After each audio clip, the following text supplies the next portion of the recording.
così impegnati, lottando per arrampicarsi sempre più in alto sull'impalcatura delle comodità che vi siete costruiti. Le fondamenta stanno cedendo. Si stanno inarcando sotto il peso dei vostri desideri fittizi. Io vi aiuterò, io vi aiuterò.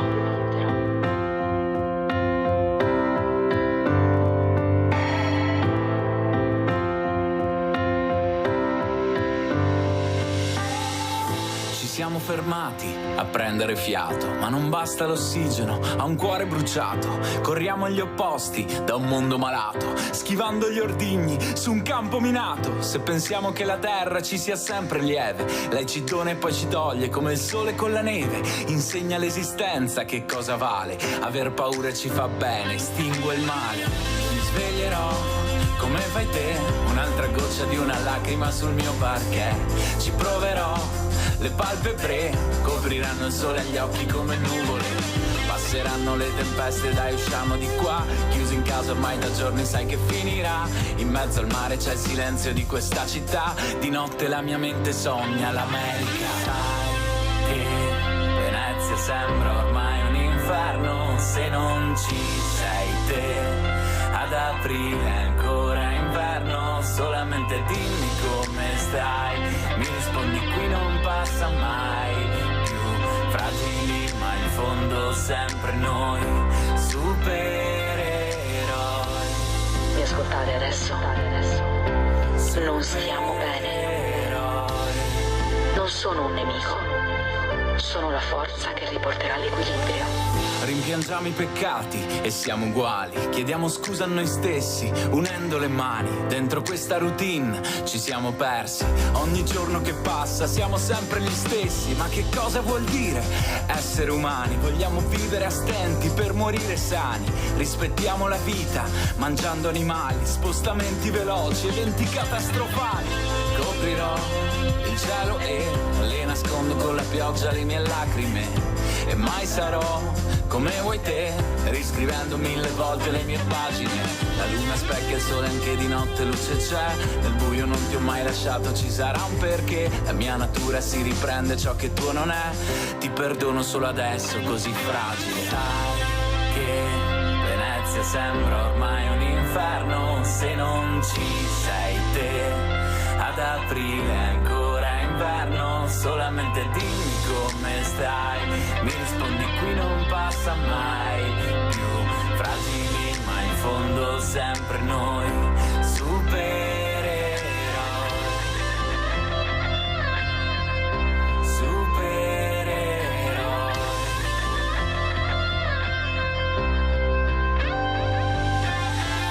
Vicini o da soli, lottiamo da sempre, saremo sempre più vuoti dinanzi al niente. Un'instancabile rincorsa a ciò che pretendiamo, non ci eravamo mai fermati a capire chi siamo. Vi aiuterò, se mi ascoltate.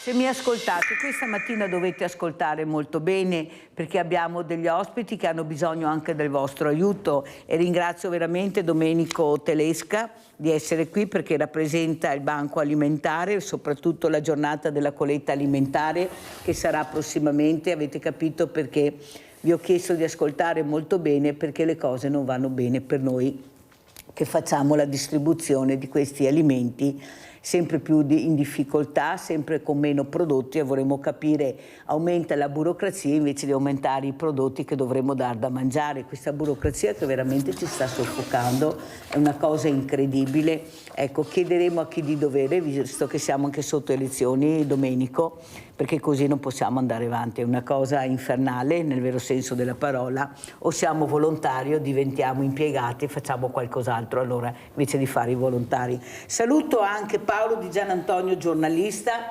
buongiorno, grazie di essere qui Gianantonio perché sono molto importanti anche le tue parole che dirai questa mattina su quello che sta succedendo. Tu ti sei occupato e ti occupi di mercati del Medio Oriente, cosa sta succedendo? Ieri hanno iniziato nuovamente a bombardare questa pace che non arriva.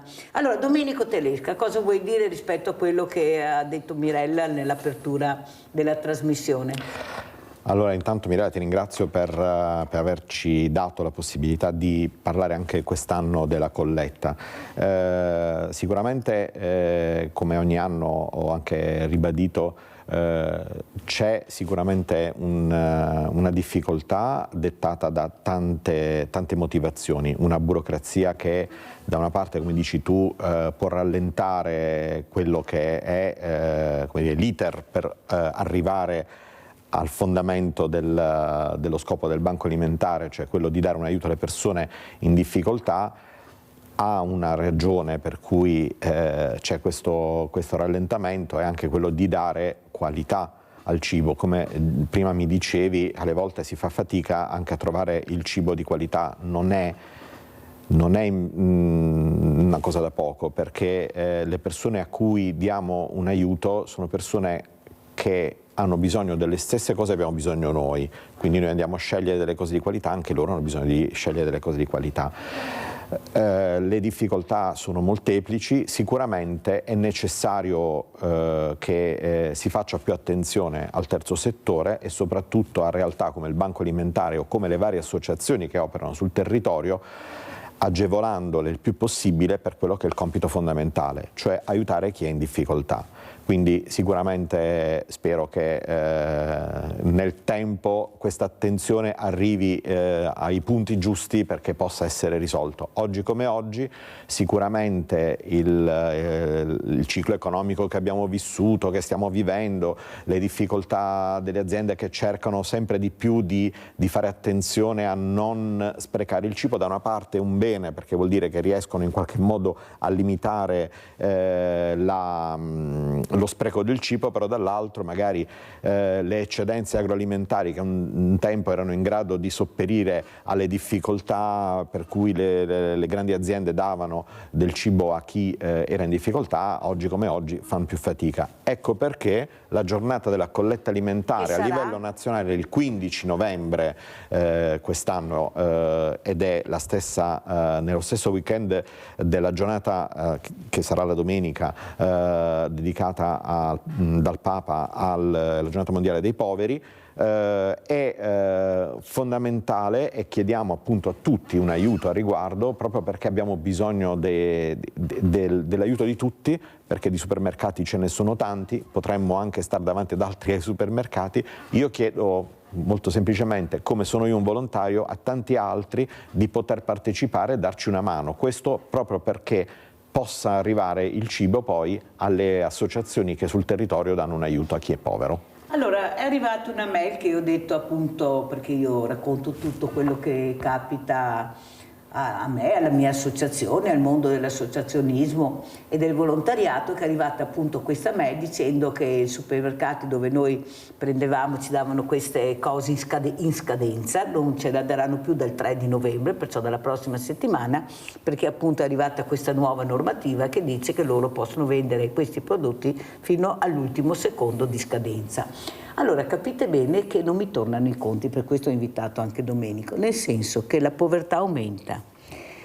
Le cose che buttiamo anche in questo momento di alimentari sono tantissime e io vorrei proprio vedere, Domenico Telesca, se è proprio tutta roba da buttare o anche là c'è qualcosa che non ci dicono, perché io penso che nel 2025, con quello che io vedo, e gli scarti che stai dicendo tu, se non ho capito se sono scarti o se devono buttarli via, perché c'è qualcosa che non torna con queste etichette. Adesso abbiamo sentito, c'è la normativa che fino all'ultimo secondo puoi venderla. Capite bene che io non ci sto. Qualcuno deve fare chiarezza e dire quante cose vengono buttate via tutti i giorni, quanti formaggi, quanta carne, quanta pasta, di tutto, un elenco. E dire perché quel prodotto viene buttato via in questo momento. Non c'è trasparenza, Domenico, lo sai che io sono Ecco, dico quello che penso. E perché non c'è trasparenza? Perché ci vogliono tenere nascosto qualcosa e qualcuno me lo deve spiegare perché non c'è la trasparenza su tutto quello, anche di fresco, con la fame che c'è, con la povertà che c'è, con le famiglie che non ce la fanno più, che non riescono a prendere prodotti buoni, perché mangia sano, si dammi i soldi tu se vuoi che mangi sano. Un litro di olio extravergine di oliva costa minimo 15 euro, minimo, se no sappiamo benissimo che olio è. Allora chiedo anche a Paolo Di Gianantonio, giornalista. Paolo, cosa ne pensi, ecco, di quello che abbiamo detto? Poi parleremo anche di mercati Medio Oriente, ma tu con l'esperienza che hai, quello che vedi la fame nel mondo, qua buttiamo via le cose e da un'altra parte si muore di fame. Ecco, si è usato l'arma della fame anche come arma di guerra, terribile. Prego Gianantonio. Beh, che la fame sia utilizzata come arma è purtroppo una certezza e la si userà sempre di più e la si sta usando sempre di più. Ma vediamo dove succede questo. Voi testimoniate il fatto che ci sia meno disponibilità proprio qui in Italia. Ed allora io credo che certamente oggi siamo più poveri rispetto a qualche anno fa, globalmente come paese, e quindi le famiglie medie in qualche modo tendano a conservare di più, a stare più attente riguardo a quello che possono donare. Ma direi che molto importante è anche il clima psicologico. Il clima psicologico ci fa pensare di essere in guerra, di essere precari e quindi di dover concentrarci sulle nostre esigenze immediate. E questo importa molto. Vi faccio un esempio. Tanti anni fa io stavo seguendo la guerra del Golfo in Arabia Saudita e mia moglie mi raccontava che a Roma, in Italia, c'era una corsa ai generi alimentari di prima necessità, quindi non si trovavano più la farina, lo zucchero, tutta una serie di altri alimenti. E io invece in Arabia Saudita, a pochi chilometri dal Kuwait, entravo in supermercati incredibili dove c'era tutto, dove c'era la farina, dove c'era lo zucchero. Ecco, questo per dire che la situazione psicologica, le paure che vengono instillate sono molto molto importanti. È chiaro che se io non sono sereno, sono molto meno predisposto a donare a chi ha più bisogno. È un po' come, diciamo, la trasformazione, come il Green Deal, no? Fin quando le cose andavano bene non c'erano due guerre che ci sono molto vicine, si pensava addirittura all'abolizione del motore tradizionale, all'introduzione dell'elettrico. Come invece siamo entrati in crisi politica, militare ed economica, oggi non si pensa più a questo Green Deal, o si pensa molto meno. Quindi ecco, è molto importante la situazione psicologica in cui viviamo, naturalmente accompagnandola con la situazione economica che certamente non è rosea, almeno come tanti anni fa. Gian Antonio, cosa ne pensi di quello che è successo ieri, questa ripresa di questi bombardamenti, ecco, di queste invasioni un'altra volta, di questa paura? Come vedi tu che sai di cosa parlo e come si vive la povera gente appena tornata ancora una volta a livello psicologico? Ti senti veramente distrutto, gente che non può difendersi in nessuna maniera. Cosa sta succedendo? Ma arriverà la pace secondo te? No, io non sono praticamente sicuro e me ne dolgo di poter dire che la pace non sta arrivando, anche perché se non si rimuovono le cause che hanno portato quella zona del mondo a vivere 70-80 anni di tensione, certe volte di guerra, di terrorismo, eccetera, non cambierà nulla. Che fare di quella soluzione che parlava di 2 popoli e 2 stati? Francamente in questo momento non credo che sia percorribile. Davvero Israele vuole arrivare ad una soluzione politica secondo quello che dicevano le Nazioni Unite, e quindi con un 60-40 di territori da riconoscersi uno con l'altro? Io non credo, perché vedo che i coloni in Cisgiordania stanno quotidianamente prendendo altri spazi, altri territori. Stanno facendo insomma una politica che non fa assolutamente pensare alla ricerca di un compromesso. La pace si fa accettando compromessi, questo vale anche per l'Ucraina, e fino a che i contendenti non arrivano ad una soluzione di questo genere, la guerra continua. Ci sono tutti i problemi rimasti in piedi. Certo, il presidente americano è riuscito ad ottenere una tregua che non disprezziamo assolutamente, anche perché quella tregua è sicuramente servita a non vedere uccisi altri bambini, altre donne, altre persone, altra popolazione civile di Gaza. Ma però quanto può durare?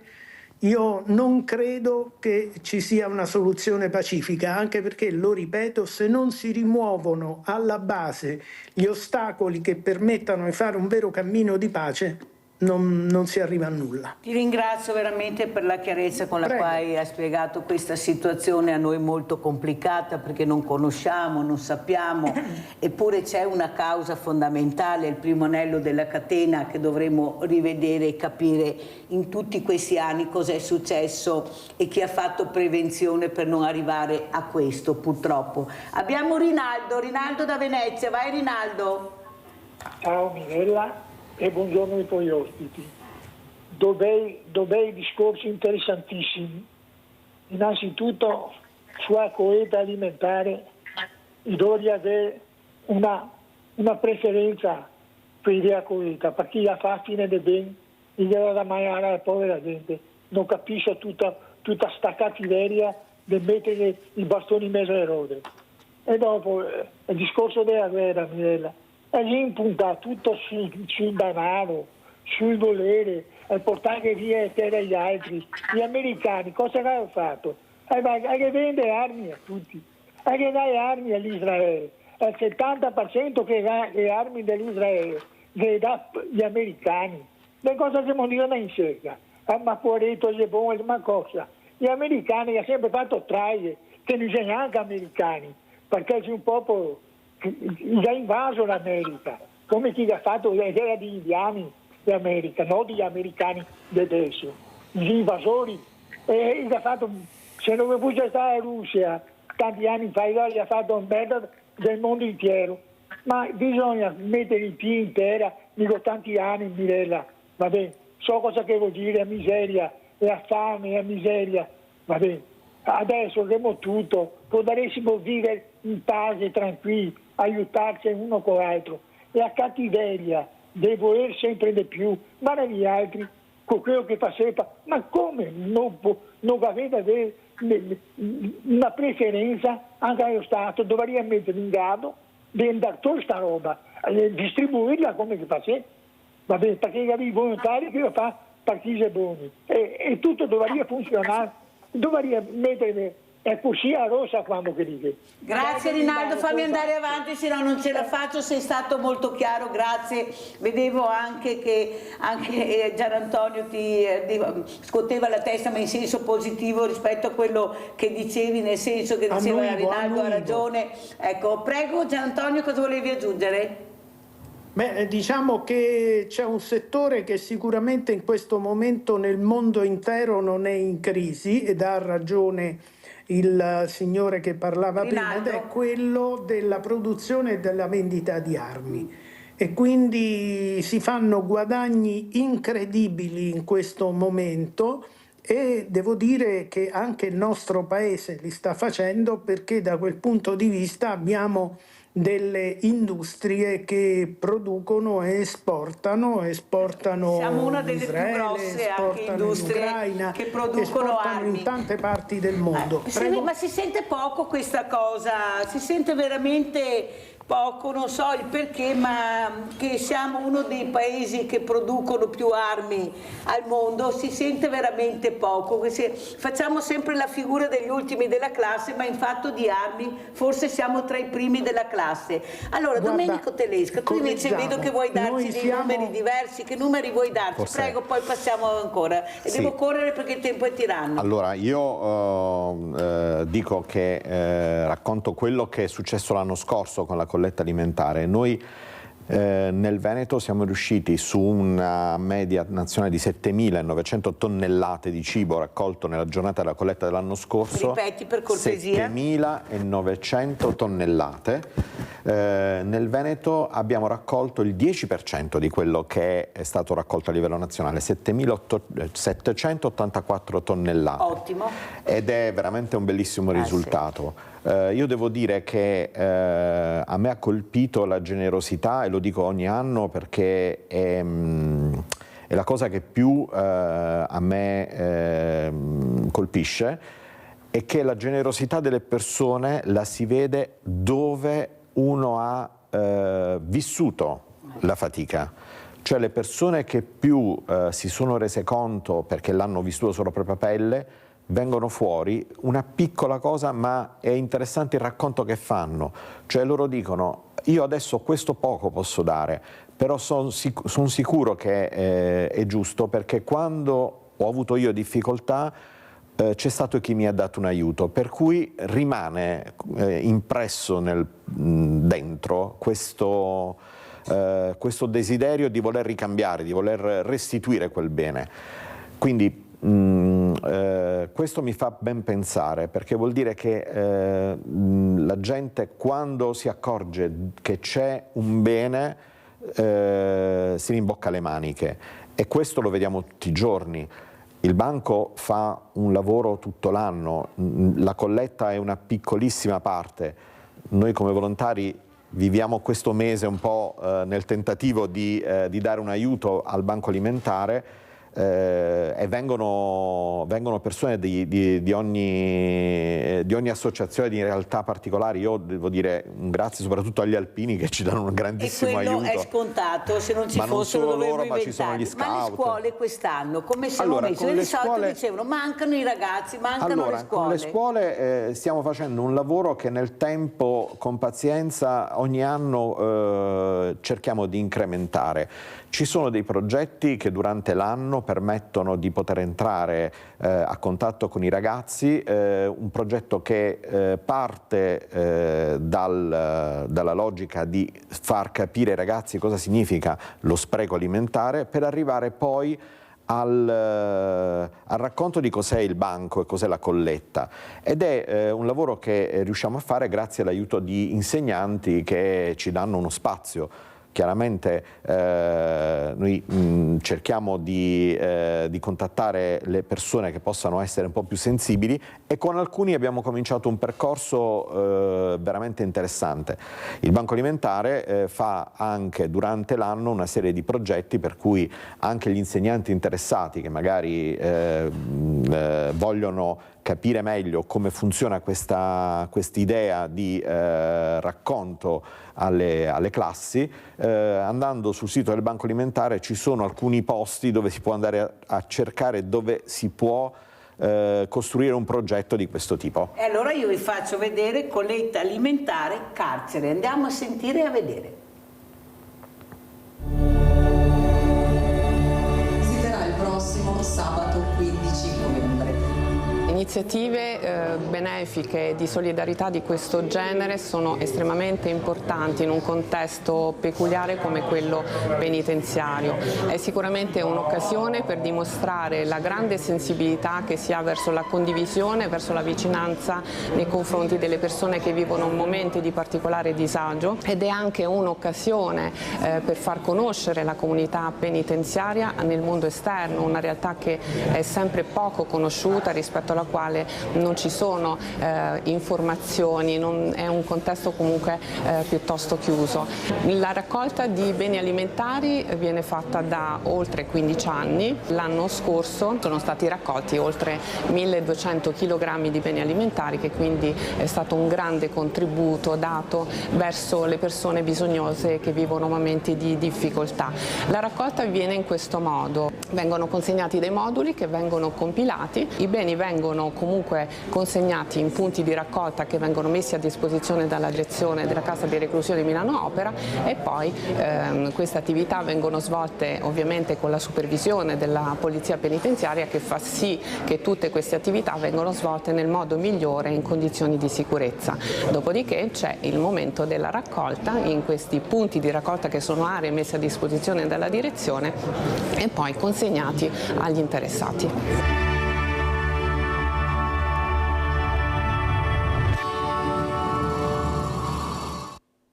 Allora, Domenico Telesca, come commentiamo questo importante servizio, il detenuto non volontario ma che dona, che offre del cibo per i più bisognosi?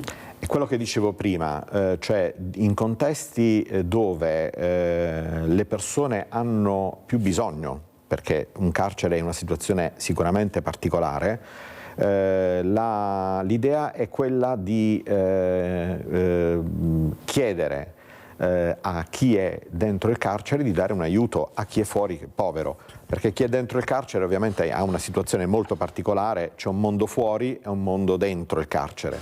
L'idea di raccontare il bisogno che c'è fuori è una modalità che aiuta anche il carcerato a guardare in maniera nuova anche la realtà fuori, che normalmente quando uno esce dal carcere fa fatica a dover integrarsi. Paolo Di Gianantonio, cosa ne pensi? È molto bello questo servizio, ma pensa a te chi dona. Io andrei al 41 bis dai mafiosi a vedere cosa vorrebbero donare, compilare questi moduli, visto che la gira di tutto e di più. È una buona azione, secondo te, Paolo Di Gianantonio? Un bel esempio per anche un inserimento nel momento che escono nella società, visto che c'è anche una certa sensibilità. Il problema è quando escono chi tende la mano a queste persone, perché mi sembra che ci sia il vuoto assoluto quando escono queste persone. Prego.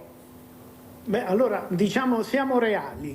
Il 41 bis è quel dispositivo che serve a contenere, diciamo, coloro che vivono in situazioni di malavita organizzata, che hanno compiuto reati gravissimi, per cui sono persone difficilmente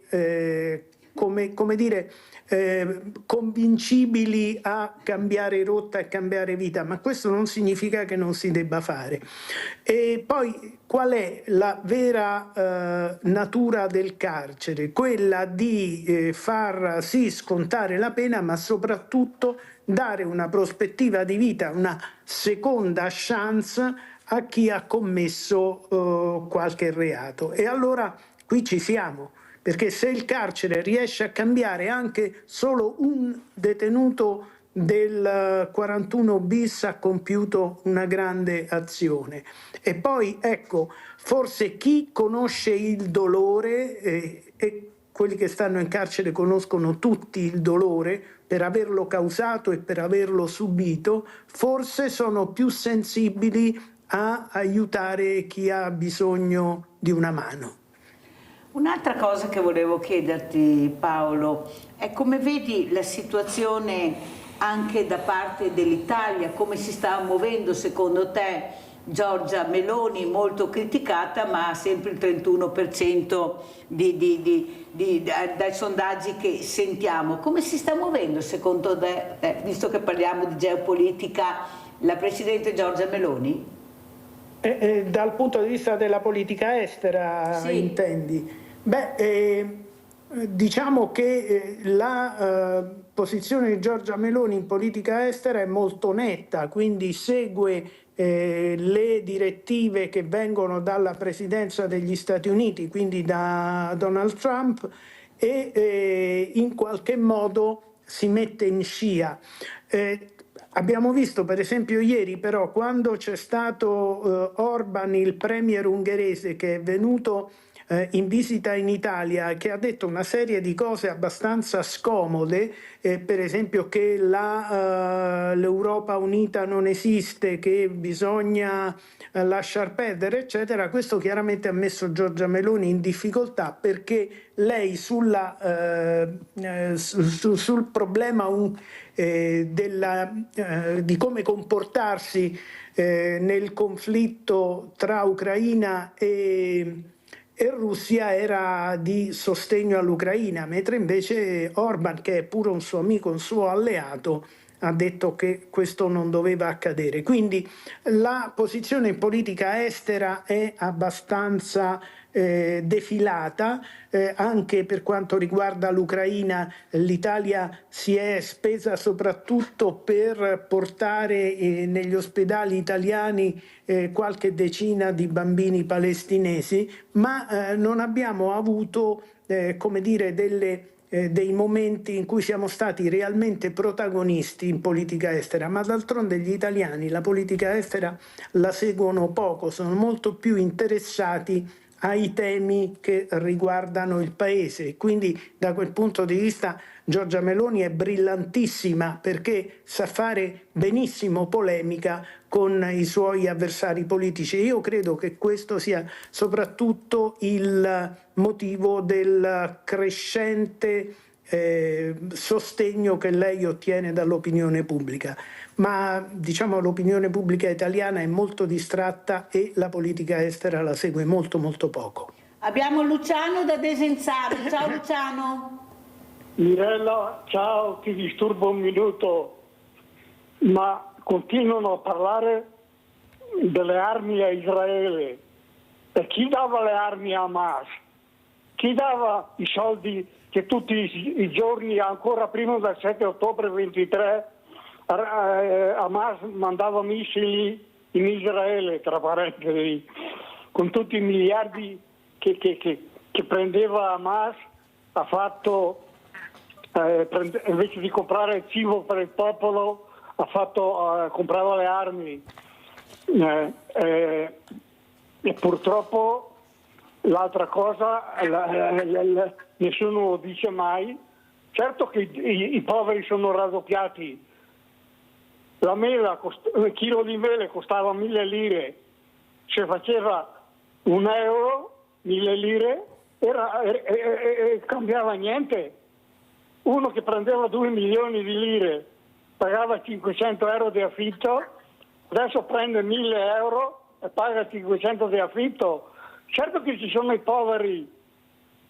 Buongiorno, vi saluto tutti, buongiorno. Ciao Luciano, grazie. Allora, Domenico Telesca, come hai vissuto tu che invece con i tuoi volontari, con le tue squadre stai cercando veramente di sopperire alla mancanza anche della politica per aiutare le famiglie, perché giustamente con gli stipendi e le pensioni che hanno la maggioranza degli italiani non è che si viva tranquillamente e bene, e naturalmente i banchi alimentari sono nati per quello. Non abbiamo i barboni che vengono ai banchi alimentari, abbiamo le famiglie, abbiamo i pensionati, ma questo non dovrebbe far riflettere il governo, ecco, su quelle che sono veramente le necessità e la realtà del paese in questo momento, perché io sarei anche stanca di dire una volta, no, vediamo la realtà di oggi. Qual è la realtà di oggi? Che con 1.500 euro, che sono gli stipendi stipendi, e grazie anche a chi arriva a 1500, o pensioni a 700-800 euro non ce la fanno a vivere. Ecco che arriva il mondo del volontariato. Il mondo del volontariato massacrato, noi giriamo col commercialista, col notaio, paghiamo per fare i volontari, facciamo stage che non servono a niente. Io capisco la sicurezza, ma c'è chi fa la sicurezza, deve fare lo stage, ma c'è anche chi non deve fare lo stage, perché è tutto un altro discorso, perché hanno fatto un grande caglierone dove hanno messo di tutto e di più dentro, e soprattutto questo cambio di nomi, poi alla fine siamo sempre là, anzi siamo più confusi di prima. Prego Domenico. Ma io non so dare una risposta univoca. Quello che credo che sia fondamentale, e voglio proprio non dirlo con le mie parole, ma con proprio le parole che ha detto il Papa per la Giornata Mondiale dei Poveri e che noi abbiamo fatto nostro sul volantino. E quindi, se mi permetti, proprio le leggo. La povertà, allora, dice che di fronte al susseguirsi di nuove ondate di impoverimento c'è il rischio di abituarsi e rassegnarsi. Incontriamo persone povere e impoverite ogni giorno, e a volte può accadere che siamo noi stessi ad avere meno, a perdere ciò che un tempo ci pareva sicuro, come diceva appunto Paolo Di Gianantonio. La povertà ha cause strutturali che devono essere affrontate e rimosse. Mentre ciò avviene, tutti siamo chiamati a creare nuovi segni di speranza che testimoniano la carità cristiana. E poi dice: aiutare il povero è infatti questione di giustizia prima che di carità. Se noi impariamo a capire che il nostro rimboccarsi le maniche non è meramente il dare, ma creare delle situazioni in cui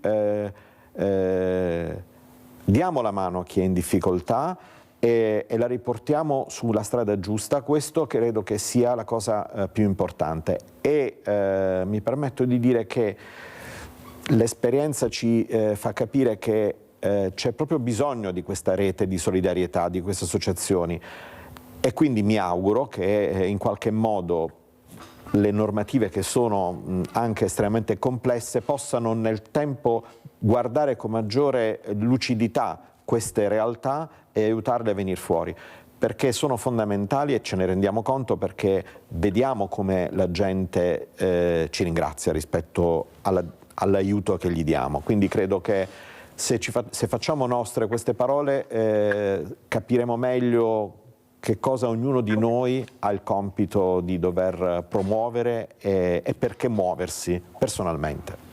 Paolo Di Gianantonio, non è che questi grandi della terra abbiano una povertà mentale che diventa sempre più forte? Loro hanno i 1000 orizzonti, ma per depredare, per prendere, mai per dare. Come diceva, come si parlava prima, ce ne sarebbe per tutti e anche ne avanzeremo. Il problema è che veramente qualcuno si sente indistruttibile, invincibile. Sono pochi rispetto alle popolazioni invece che vorrebbero vivere in pace. Ecco, eppure la prevenzione per la pace io la sento poco anche dall'Europa. Io ero strafelice perché ho detto: tante donne, chissà che sia la volta buona, visto come ci organizziamo sempre, che riusciamo a portare avanti questa parola. Ma mi sembra che non ci siamo proprio, le vedo dimesse, le vedo lontane, le vedo molto piccole rispetto a questo maschilismo che domina il mondo. Prego.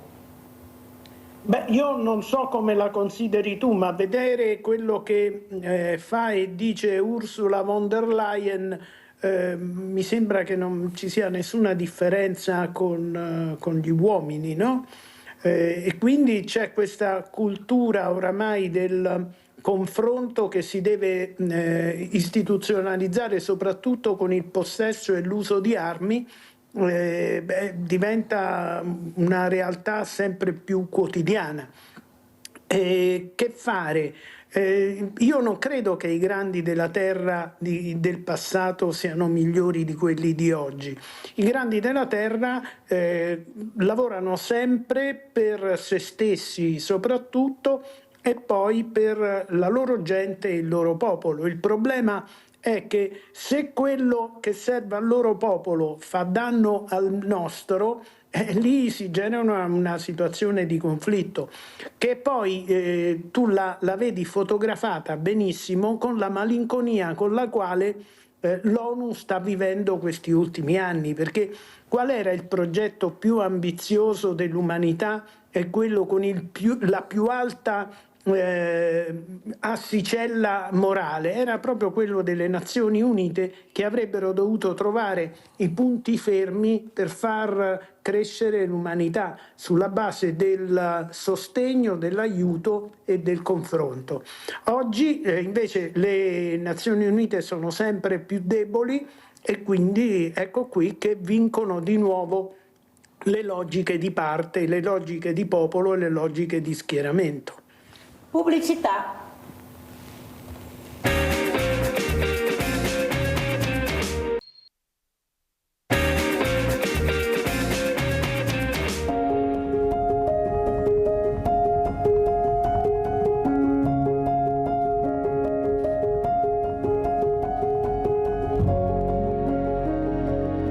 Sabato 15 novembre partecipa anche tu alla colletta alimentare di Banco Alimentare e dona la tua spesa per aiutare chi è in difficoltà. Colletta alimentare. Un piccolo gesto, un aiuto concreto. Abbiamo Leone da Trebasele, che poi salutiamo Paolo di Gianantonio. Vai Leone. Ciao Mirella, grazie e saluto i tuoi ospiti. Allora, qualche tempo fa è stato scoperto davanti a Gaza un enorme giacimento di gas. Allora sono stato a guardare, ho detto adesso voglio vedere se quel giacimento di gas lo lasceranno ai palestinesi. Poi è successo il 7 ottobre, quella messa in scena del 7 ottobre, che è una vergogna. E allora ho capito subito che gli israeliani vogliono distruggere Gaza per prendersi il giacimento di gas che c'è davanti a Gaza. Per quanto riguarda la Russia ha invaso l'Ucraina non per sport, per divertimento. Ha invaso l'Ucraina perché l'Ucraina non ha mai rispettato i patti di Minsk. L'Ucraina faceva parte della Russia, ha ottenuto l'indipendenza dalla Russia. Noi, che siamo qui in Veneto, abbiamo chiesto un po' di autonomia, non l'abbiamo ancora ricevuta. Come mai? Dove c'è più libertà? In Russia o in Italia? Ciao Mirella, grazie. Abbiamo sentito anche le riflessioni di Leone Trebasele, allora sentiamo come commenta e come ci saluta Paolo di Gianantonio, che adesso deve andare via. Prego Paolo. Sono d'accordo con molte delle cose che ha detto il tuo ospite, però aggiungo che noi stiamo parlando di realtà molto molto complesse, dove ci sono molti fattori da tenere in considerazione. Per quanto riguarda Gaza, sì, c'è quel giacimento enorme davanti proprio alle coste che fa molto gola anche ad Israele, ma non è certamente l'unica ragione per cui si è arrivati a quello che sta accadendo. Molti israeliani ritengono che Gaza sia terra loro e che quindi in qualche modo devono tornare a occuparsene. E per quanto riguarda la Russia, sì, certo, ci sono stati questi problemi prima che cominciasse l'invasione russa.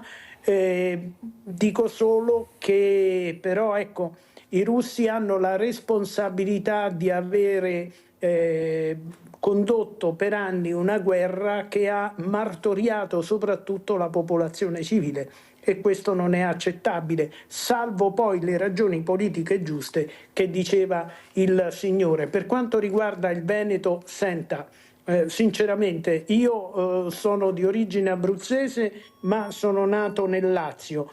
Mi chiedo perché dovete avere più autonomia voi rispetto a noi. L'Italia è un condominio dove dobbiamo cercare di stare tutti al meglio possibile, e se vuole sapere la verità c'è molta più libertà in Veneto piuttosto che in Russia. Su questo direi che non ho dubbi. Paolo, l'ultima domanda, poi ti lascio. Io ho avuto diversi ospiti, specialmente uno in particolare che ha detto Ecco, Israele non poteva non sapere, visto i servizi segreti che hanno, che sono una cosa incredibile, quello che stava succedendo il 7 ottobre. Tu sei d'accordo che sapevano di quello che stava succedendo e che l'obiettivo era quello proprio di creare poi la futura guerra, oppure non condividi le riflessioni di molti ospiti che ho avuto? No, semplicemente è una questione di metodo. Io dico che c'è anche questa possibilità, ma non avendo la possibilità di controllare di prima mano, e questa più che materia di giornalisti sarà materia di storici, non posso darla come certezza, perché noi siamo qui, ci arriva un flusso limitato di notizie. Ecco, posso dire che Israele ha visto anni fa favorevolmente la nascita e la crescita di Hamas, perché Hamas, movimento di ispirazione religiosa, ha tolto, diciamo, l'acqua di coltura all'OLP di Yasser Arafat, che era molto potente. Quindi si è favorito un avversario interno per combattere quello che era il nemico principale, e questa è una cosa che è avvenuta nel mondo tantissime volte, e questo è successo, e direi che oramai non lo si può più discutere. Grazie, veramente grazie a Paolo Di Gianantonio, questo giornalista. Abbiamo parlato di geopolitica con una persona che sa di quello che dice, e soprattutto che ha toccato con mano la realtà di questi paesi molto lontani da noi, ma veramente molto vicini, per quelle morti che stiamo vedendo tutti e che ci fanno veramente orrore, specialmente l'arma della fame. Grazie Paolo, grazie, buon lavoro e complimenti, grazie. Andiamo a vedere cos'è il Banco Alimentare, andiamo in Friuli, andiamo prima parte.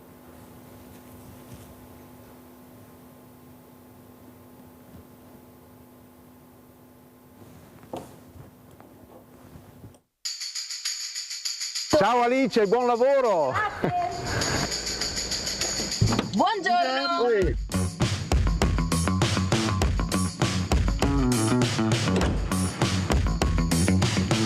Fermi tutti, del City Cibo parleremo tra pochissimo, ma partiamo da Udine, dove c'è la sede del Banco Alimentare del Friuli Venezia Giulia.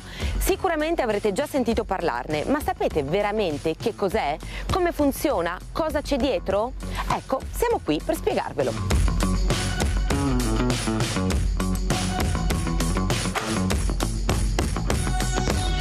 Siamo qui in compagnia di Pio che è uno storico volontario del Banco Alimentare, perché da quanti anni sei qui? Allora, sono circa 26 anni. Tanti anni di volontariato? Di volontariato, sì. Così tanti anni di volontariato devono significare per forza qualcosa. Certo che il banco mi ha lasciato dentro molte cose. Quello di dare agli altri ti cambia la vita. E quindi possiamo dire che è importante aiutare. Molto importante, ti lascia un segno indelebile dentro, ti lascia.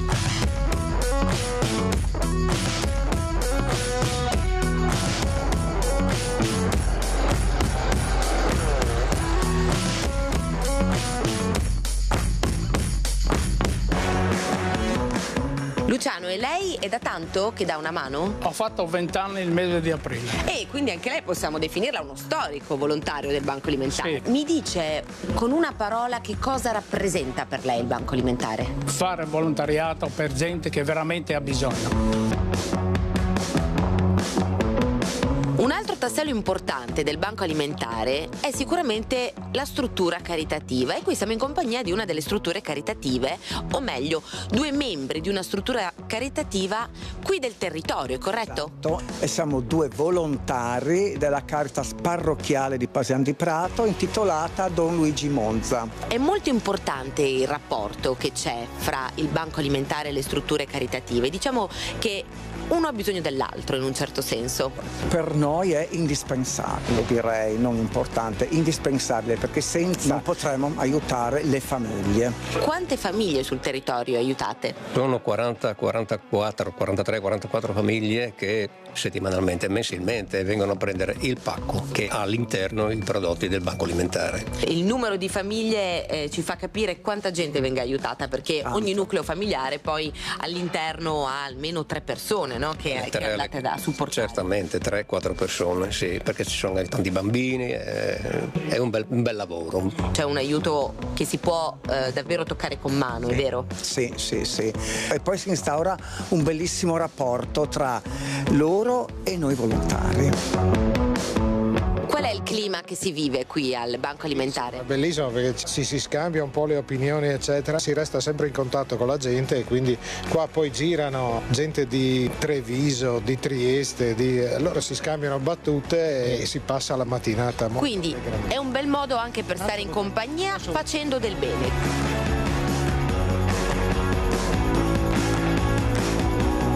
E i giovani?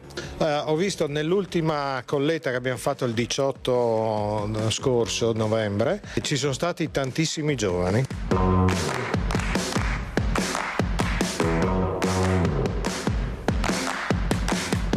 Noi siamo qui di fronte a un bel furgone caricato, già pronto per partire. Per partire verso dove? Povoletto. All'interno delle varie famiglie che aiutate, quante sono all'incirca? 17-18. 17-18, ci sono anche delle situazioni un po' diverse, no? Magari rispetto alla famiglia, nucleo familiare composto da 1-2. Sì. Diciamo che una famiglia ha 16 bambini, ecco. Ma anche ci sono persone singole che non riescono a tirare avanti e si rivolgono a noi. Quanto fondamentale, quanto importante è il rapporto poi che c'è col Banco Alimentare? È fondamentale. Il Banco Alimentare ci fornisce circa l'80-90% del materiale che noi distribuiamo. Questo materiale, che si parlava prima con Domenico Telesca, scarseggia sempre di più e vorremmo andare a vedere i motivi anche di questo materiale che arriva sempre meno, specialmente i formaggi, la carne, il pesce, i surgelati. Non so, verificheremo bene. Allora, come commenti questo servizio importante fatto da diversamente giovani, che però dicono fortunatamente stanno arrivando anche i giovani che abbiamo visto? Prego Domenico. Sì, questo è un servizio, cioè un filmato di un paio di anni fa, racconta di come funziona il Banco Alimentare, la sede di Udine. Il Veneto è diviso tra la sede di Udine e la sede di Verona, che sono le due sedi del Banco Alimentare che forniscono gli aiuti al territorio. C'è la grande disponibilità delle persone che hanno del tempo da poter dedicare. Sicuramente è interessante l'idea che alcuni ragazzi comincino a darci una mano. Non è semplice, anche perché poi i ragazzi hanno, come dire, un periodo che è quello scolastico, che poi a un certo punto termina, cominciano a fare altro, quindi magari sono concentrati su altre attività. Però è importante, secondo me, questo spunto, cioè di provare a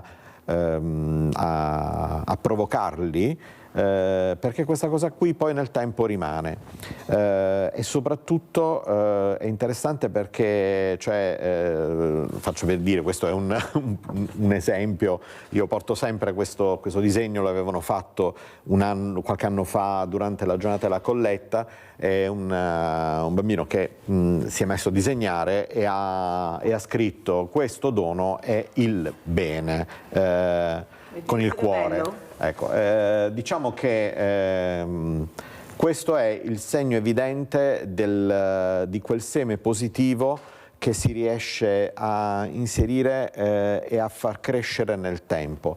Credo che se riusciamo un attimino a guardare a questa possibilità, sempre più concentrandosi sui ragazzi, magari riusciremo anche a trovare dei volontari non più diversamente giovani, che magari danno un pochettino di tempo in più al banco o alle associazioni. Io ti ho invitato anche perché voglio portare per il prossimo anno, perché ormai quest'anno non ce la facciamo, un progetto di colletta alimentare fatto dai Diversamente Agili, in collaborazione con i CEOD, naturalmente quelli che possono fare e raccogliere e distribuire, perché io li ho avuti con le loro mamme sabato, e non solo sabato, tutti i giorni, e ti posso assicurare che queste mamme hanno tutta l'intenzione di far vivere una quotidianità ai loro figli, che è anche questa,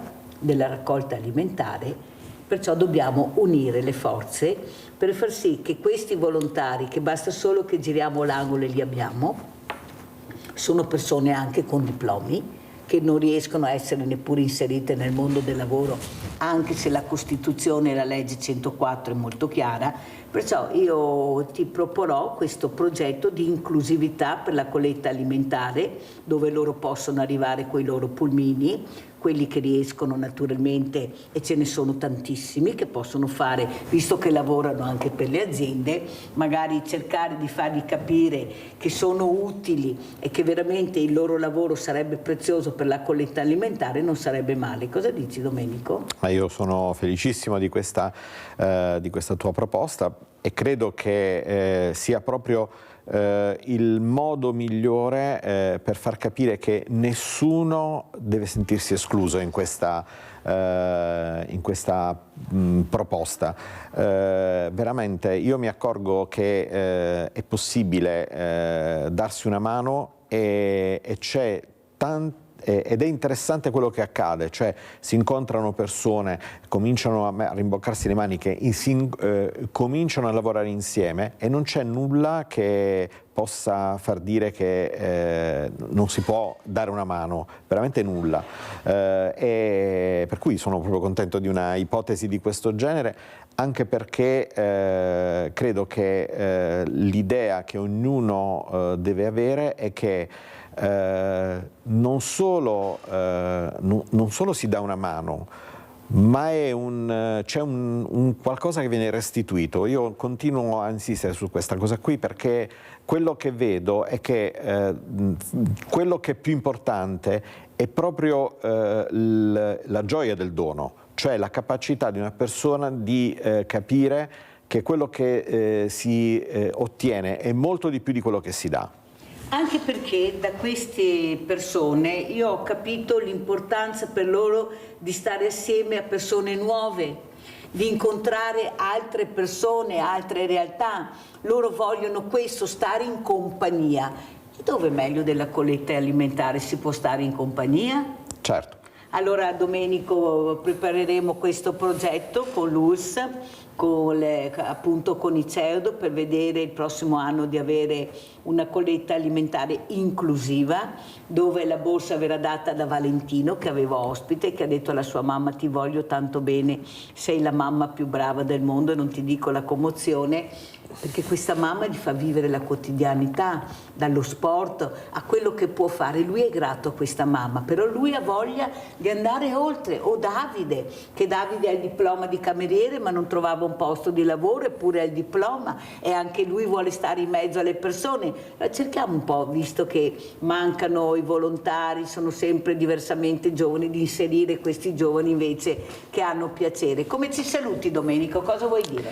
Allora, intanto ricordo che il 15 novembre ci sarà la giornata della colletta alimentare, ma che da adesso è già possibile, andando sul sito del Banco Alimentare, registrarsi e diventare volontario. Perché dico questo? Perché ci sono ancora dei supermercati che stiamo in qualche modo organizzando, diciamo, le squadre di persone volontarie, e abbiamo ancora bisogno di un aiuto, e soprattutto, al di là di quello che può essere il numero minimo, venite a vedere come funziona, venite a vedere e state con noi, perché è un'occasione interessante, e vi assicuro che chi partecipa alla giornata della colletta l'anno dopo torna Oltre volentieri. al sito che magari tanti diversamente giovani non sono in grado di gestire, di usare, c'è un numero di telefono che possiamo dare? Allora, il numero di telefono è sempre sul sito, non ce l'ho qui, ma è comunque sempre quello del Banco Alimentare. C'è la possibilità di, non solo su internet, ma insomma il Banco Alimentare bene o male è abbastanza conosciuto, ed eventualmente se qualcuno anche conosce le associazioni sul territorio che magari danno Mirella, come anche Mirella, ecco, io perché c'è la possibilità. Tramite. Esatto. Perciò come sempre chiamate Mirella. Allora andiamo a vedere il secondo video, cos'è il Banco Alimentare, e poi salutiamo il nostro Domenico Telesca.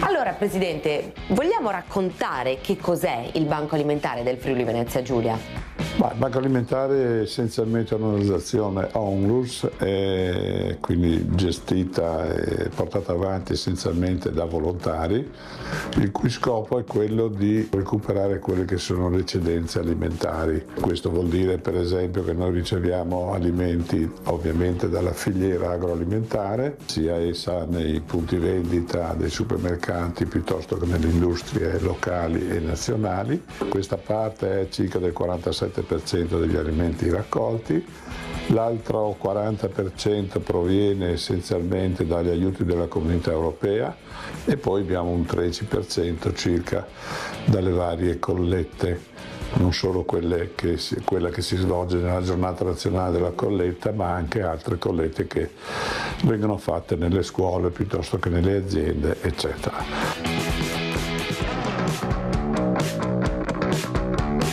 Parlando di dati, effettivamente quante persone va ad aiutare a supportare? Gli assistiti sono essenzialmente più di 40.000 persone tra Veneto e Friuli e Venezia Giulia. Ovviamente aiutare 40.000 persone ogni giorno sarebbe impossibile nel senso dell'organizzazione di questa distribuzione di alimenti, quindi il nostro riferimento diretto sono le cosiddette organizzazioni partner territoriali, che sono delle strutture generalmente di volontari anche queste, radicate nei territori di tutta la nostra regione e anche del Veneto orientale, perché noi serviamo anche quella zona lì, le quali sono praticamente i soggetti veri a cui noi diamo gli alimenti, e loro che sono radicati sul territorio e conoscono i bisognosi poi distribuiscono gli alimenti stessi. Diciamo che comunque sono numeri importanti, no? Quindi c'è anche bisogno dei volontari. Che risposta c'è da questo punto di vista?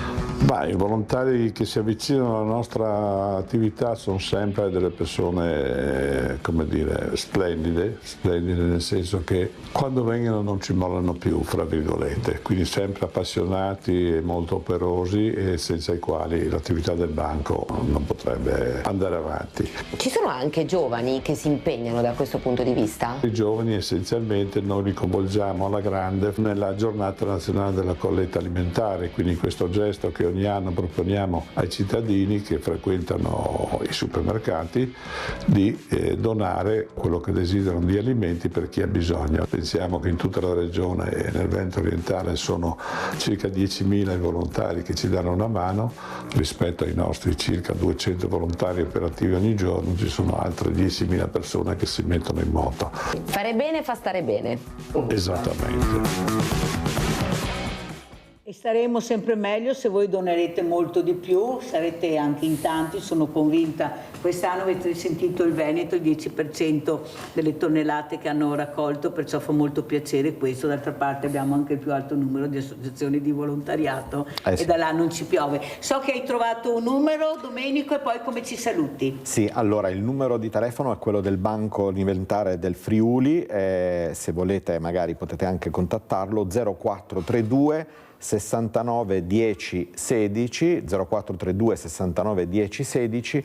Se magari avete meno dimestichezza con i computer, magari vi danno una mano e vi mettono in contatto con il territorio, con quelli che sono i volontari. Io sono tra quei tantissimi che non sono il volontario stabile, ma che si rimbocca le maniche per la giornata della colletta. Per cui vi aspetto veramente in tanti, sia come volontari sia come donatori. Grazie a Domenico Telesca, Banco Alimentare del Veneto, del Friuli in particolare lui, e grazie ancora a voi perché so che ci sarete. Pubblicità.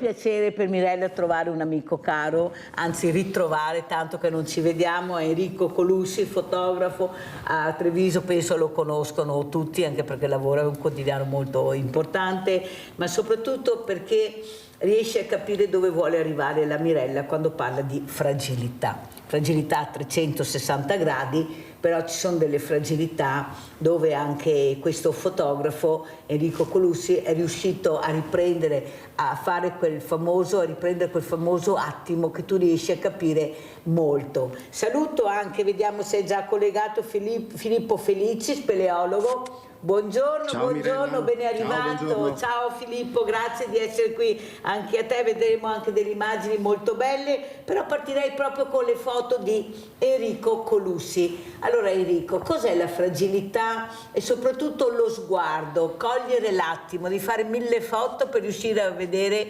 quello che tu volevi vedere con lo scatto, che è l'attimo che tu sei riuscito a riprendere. Prego. Allora, fotografare, intanto buongiorno a tutti, grazie Mirella dell'invito. Allora, ritratto, voglio parlare del ritratto. Il ritratto è il volto, è il racconto dell'espressione, dell'espressività. E a me piace attraverso lo scatto riuscire a captare un'espressione e mi piace anche andare in cerca attraverso i miei ritratti, attraverso il vivere la città, trovare per esempio questo volto qua di questo uomo straniero. Mi piace andare a cercare quasi la marginalità, cioè cercare i volti che sono anche persone che sono un po' ai margini. Mi interessa raccontare le persone, perché le persone tutte, ognuna ha il suo vissuto e la sua dignità. Lo scatto nella fragilità, che scatto è? Cosa cerchi di raccogliere quando vedi una persona fragile? La fragilità può essere vista in vario modi, ma ad esempio io ci tengo molto ai diversamente agili, mentre io li ho avuti ospiti anche sabato e non solo, con le loro mamme, con i loro accompagnatori che vogliono vivere una quotidianità come tutti noi, anzi vorrebbero essere fermati per la strada, essere salutati, incontrare persone, però c'è questa privacy che questi genitori mettono davanti perché hanno paura che venga strumentalizzato la foto, lo scatto, il video, mentre loro dicono tutt'altro, dicono noi siamo come voi, chiamateci per nome, noi siamo bravi a mettere invece le etichette, a vederli sempre come persone poco affidabili, tanto è vero che non riescono a inserirsi nel lavoro anche se sanno benissimo fare quel lavoro. Ecco, anche la foto potrebbe aiutare anche questo mondo culturalmente ancora chiuso verso questo aspetto di queste fragilità? Allora, per me ogni persona con fragilità e anche senza, io cerco la bellezza. Per me anche i fragili hanno una bellezza a prescindere, per cui quello che mi interessa è riuscire non a enfatizzare le loro fragilità, ma valorizzare la bellezza che ha ognuno di noi e riuscire a valorizzarla attraverso un buon ritratto, avvicinarsi al volto e a raccontare la bellezza che è anche in chi è fragile. Allora sentiamo invece Filippo Felici, speleologo, cos'è la bellezza? Ecco, quell'emozione quando voi entrate in queste grotte, in questi tunnel incredibili, la bellezza che invece voi scoprite, che noi non vediamo. Quanta emozione, prego Filippo. Sì, ciao Mirella. Sì, l'emozione è veramente tanta quando abbiamo la fortuna di entrare per primi all'interno di una grotta, perché fondamentalmente quello che facciamo è esplorare il mondo delle grotte, descriverlo e cercarlo di portarlo all'esterno e alla conoscenza di tutti con i vari studi che poi all'interno di una grotta si fanno, quindi dalle fotografie che portiamo fuori alla conoscenza degli animali che incontriamo, alla conoscenza e allo studio delle acque sotterranee, anche a, diciamo, la loro potabilità. Ogni volta che entriamo per noi è un'emozione fortissima quando troviamo dei nuovi ambienti. Filippo, ma si parlava di fragilità, ma anche quando voi entrate trovate delle fragilità, dovete stare molto attenti, come vi muovete, dove cercate di entrare. Cos'è la fragilità all'interno di una grotta? Prego Filippo. La fragilità all'interno di una grotta è proprio la grotta stessa, perché sono degli ambienti estremamente fragili, il loro isolamento con l'esterno da sempre, perché si sono create isolate, li porta a essere degli ambienti molto molto fragili, e l'impatto dell'ambiente esterno, ma anche il nostro stesso impatto quando entriamo, rischia di essere fatale per questi ambienti. Per quello che entriamo sempre con molto rispetto, dobbiamo continuare a entrare con molto rispetto dentro questi ambienti. Quanta proprio preparazione bisogna avere? Io penso anche ai ragazzi, quelli più difficili, ecco, far intraprendere anche queste attività non sarebbe male, visto che scherzano con la loro vita, ecco, mettono a repentaglio la loro vita. Vediamo in questi giorni, in questi mesi cosa sta succedendo con queste morti terribili. Forse fargli praticare anche questo sport, che è un sport anche, diciamo, un po' estremo, non farebbe male, ecco, dove loro forse riuscirebbero a capire invece l'importanza della vita. Cosa ne pensi, Filippo? Sì, assolutamente sì. Noi cerchiamo di fare provare questa, è brutto dire l'attività, perché in realtà è una vera e propria scienza multidisciplinare. Cerchiamo di farla provare a tutti quanti, anche a persone diversamente abili, tant'è che ci sono anche degli eventi in giro per l'Italia che si chiama Diversamente Speleo, nei quali accompagniamo anche persone più fragili e meno abili di noi. Sai Filippo, quello che mi rammarica è che non ho nessun video tuo, neanche una foto, e mi dispiace molto perché volevo farli vedere questa mattina, ma soprattutto perché questi progetti, che sono, come hai spiegato tu, sono già in atto, li fate già, non si conoscono. Se io non ti invito qui questa mattina, tu sapevi di queste Diversamente Speo? No, ecco, non conoscevo. Ecco, come mai c'è così poca comunicazione su un tema invece così importante, così delicato? Ecco, come mai non si conosce? Prego, chi è che dovrebbe comunicare di più questa importante attività, che è un'attività nel vero, oppure uno sport, chiamiamolo come volete, anche a queste famiglie, a questi genitori che sarebbero anche felici di portare questi ragazzi. Te lo dico perché li ho avuti sabato, queste mamme che dicono chiamateci che noi veniamo, li portiamo, siamo meglio noi degli educatori, sappiamo come gestire questi ragazzi che vogliono la quotidianità. Cosa dici Filippo? Sì, hai ragione.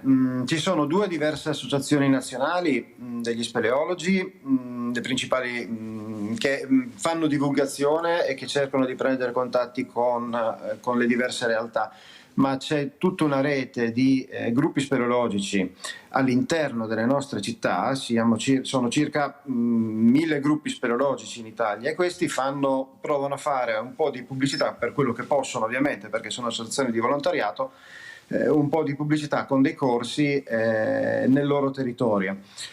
Per quanto mi riguarda, noi facciamo tanta attività con le scuole, io e mia moglie, il mio gruppo speleologico fa tanta attività con le scuole, e portiamo intere classi all'interno delle grotte, proprio come gita. Quello che mi piace di più, che mi rimane di più di questi ragazzi, è che dopo anni ci rincontrano per strada e dicono: ah, tu sei Filippo lo speleologo, 10 anni fa ci hai portato a visitare quella grotta, che è stato bellissimo, un'emozione fantastica. E tuttora apro le cartelle con i disegni dei ragazzi, dei bambini che ho portato tanti anni fa e mi commuovo. È veramente bello. Hai trovato dei paletti per fare questa comunicazione con le scuole? Perché io sento tantissime associazioni che è difficilissimo far uscire questi ragazzi, e l'assicurazione, tutti i mezzi. Ecco, ci sono questi paletti che impediscono invece di fare un'educazione civica molto importante all'esterno della scuola? Perché non si può fare tutto a scuola, bisogna anche far uscire questi ragazzi che hanno poca manualità, ma non è colpa loro. Prego Filippo. Sì, hai toccato un tasto dolente, è sempre più difficile fare attività con le scuole, appunto perché hanno dei paletti messi lì dalle assicurazioni, ma anche tante volte molti insegnanti hanno paura a prendersi la responsabilità su un'attività all'esterna che è vista come un'attività pericolosa, perché parliamoci chiaro, quando si parla di speleologia in televisione si parla di un recupero di un infortunato. Un recupero che dura tanti giorni, per cui nel pensiero di tanti la speleologia è un qualcosa di estremamente pericoloso, che in realtà poi effettivamente non lo è, però ci vedono come quelli che vanno sottoterra, che fanno qualcosa pericolosa, che si fanno male, che se la sono andati a cercare, e questo sicuramente non aiuta. Sentiamo cosa ne pensa anche Enrico Colussi. Ecco, ti piacerebbe andare a fotografare assieme a Filippo Felici queste grotte? L'hai mai sperimentato? Hai mai provato? Cosa vuoi dire? No, sinceramente non ho mai provato ad andare in grotta e non ho mai fatto foto in grotta, però un po' di paura ce l'avrei a stare dentro dei cunicoli, però certo che bisogna, se si deve fare delle fotografie all'interno della grotta devi avere delle luci, sì, però potrebbe essere una bella avventura, Cosa dici Filippo? Arruoliamo il nostro Enrico Colussi come fotografo in una prossima spedizione, cosa dici? Ecco, la paura, hai sentito, ma anch'io lo penso, perché non hai mai provato, non sai, è una cosa nuova. Ecco, i ragazzi che dicono di non aver paura, magari fargli provare un po' di paura sarebbe mica male. Filippo? Sì, è vero. Comunque, se mi lasci il numero di telefono ti arruolo. Volentieri. Bellissimo. Ascolta Enrico, un'altra cosa importante da capire, tu in questi periodi penso hai fotografato molto, specialmente questi giovani, ecco, questi cosiddette baby gang, non so chi ha trovato questi nomi, poi Maranza e chi ha più, chi è avanti con queste etichette. Cos'è che noti? Cosa vedi tu che riesci con questi scatti a far capire il momento nel quale siamo, che poi vediamo la foto e dalla foto riesci a capire molte cose? Penso anche all'omicidio ultimo che c'è stato di quel ragazzo in via Tognolo, penso alle baby gang alla stazione, nelle zone rosse, in via Fiumicelli, chi ne ha più ne metta, questi suicidi nel Sile. Ecco, cosa puoi dire? Ecco, cosa si vede? Cos'è il malessere? Beh, dal punto di vista dei ragazzi, per me vivono un'epoca in cui ci sono delle difficoltà, perché a livello generazionale sicuramente probabilmente non vengono ascoltati abbastanza. Anche il mio tentativo quando faccio i ritratti, un ritratto è anche ascolto, ma penso che i giovani abbiano un'energia straordinaria che purtroppo va a sfogarsi su cose che non vanno bene, e mi piacerebbe però non so, che quell'energia la potessero far fruttare a posto di picchiarsi, di fare inutilmente, perché è un'energia, i giovani hanno un'energia bellissima e è un peccato che venga un po'. Quando vedono il fotografo, com'è il rapporto che hanno? Ecco, la cosa che noto a differenza, quando vedono il fotografo vogliono vogliono essere fotografati. C'è un fatto di cronaca brutto, magari potrebbe esserci un ferito per terra e si mettono a fare così, cioè situazioni in cui il fotografo vorrebbero essere fotografati, vorrebbero essere al centro dell'attenzione. Questo io penso che sia questo, e quando vedono il fotografo vorrebbero essere attirati l'attenzione, vorrebbero essere fotografati per dire che io ci sono. In quel momento io c'ero. Io ci sono, cioè secondo me quando vedono il fotografo dicono ah no, io ci sono, indipendentemente dal fatto che sono fotografo, però il fatto che tu hai la macchina fotografica è il dire io ci sono, per cui fotografi perché io voglio esserci in quel desiderio di protagonismo, desiderio di esserci, desiderio di poter parlare di sé. Ecco, questo io vedo, i giovani hanno questo desiderio. Sentiamo come vede i giovani invece il nostro Filippo Felici, questi giovani che si avvicinano alla speleologia, che sono intrigati da questo entrare in questi cunicoli, che non hanno paura oppure mascherano la paura la prima volta. Come vedi tu questi giovani, indipendentemente da maschio o femmine? Perché io sarei anche ormai stanca di dividere di persone, io inizierei a parlare di persone. Prego Filippo. Sì, in realtà i giovani cominciano a entrare nel mondo della speleologia sempre da meno giovani innanzitutto, ma quelli che entrano lo fanno come se volessero provare l'ennesima cosa, quasi da annoiati da tutto quello, da tutti gli stimoli che hanno al giorno d'oggi, dai telefoni, dai social, entrano quasi annoiati come perché oh sì, adesso provo anche questa cosa qua. Poi li vedi che effettivamente hanno paura. Quelli che poi dopo finiti i corsi rimangono, in realtà diventano molto capaci e molto forti, ma forti come persone, perché comunque trovano delle difficoltà all'interno delle grotte, ma anche nelle montagne per raggiungere le grotte, che li tempra.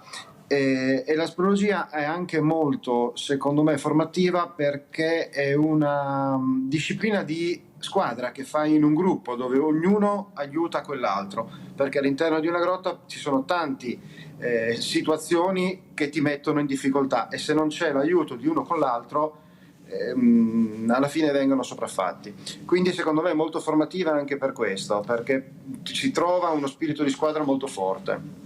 Bisogna fare squadra però Filippo Felici, perché mi sembra che qualcuno sente ma non ascolta, che è diverso, perché l'hai detto chiaramente, può essere anche una scuola di vita molto importante per questi ragazzi, anche come manualità, come forza, perché stiamo parlando ma non è che trovino il gioco fuori dalla porta questi ragazzi, cerchiamo di dare dei giochi che loro vogliono, fargli provare, poi vediamo dove arrivano, quale gioco scelgono. Ce ne abbiamo talmente tanti, specialmente nello sport, dove veramente l'importanza di stare in squadra, di fare squadra con delle regole e con degli accorgimenti molto importanti, perché a mio avviso questi stanno rischiando qualcosa perché non conoscono il loro corpo, non conoscono la vita, non conoscono la morte, non conoscono la sessuologia. E forse dovremmo noi fare squadra perché qualcuno si è dimenticato di farla. Andiamo a vedere questo salvataggio, visto che giustamente Filippo Felici si vede solo quello, ma è quello che ho questa mattina, perché Filippo non mi ha mandato niente, la prossima volta mi manderà. Andiamo a vedere questo salvataggio speleologa. Carena telefreca. Ce l'hai? Ce l'ho io qua su.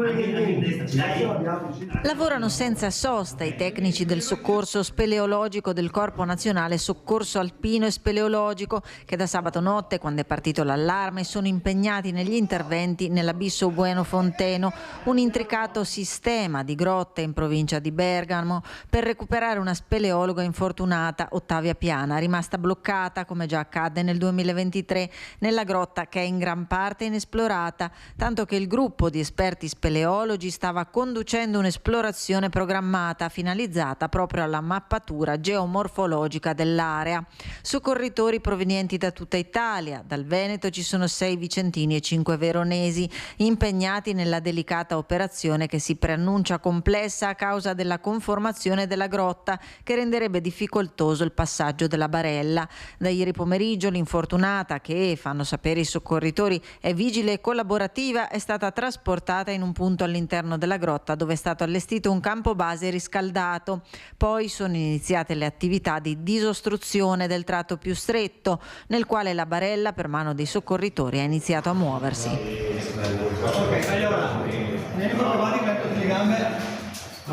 Tra loro anche personale sanitario che si occupa di monitorare le condizioni della donna. Le tempistiche di uscita sono ancora incerte e sono previsti numerosi cambi alle squadre all'interno della grotta.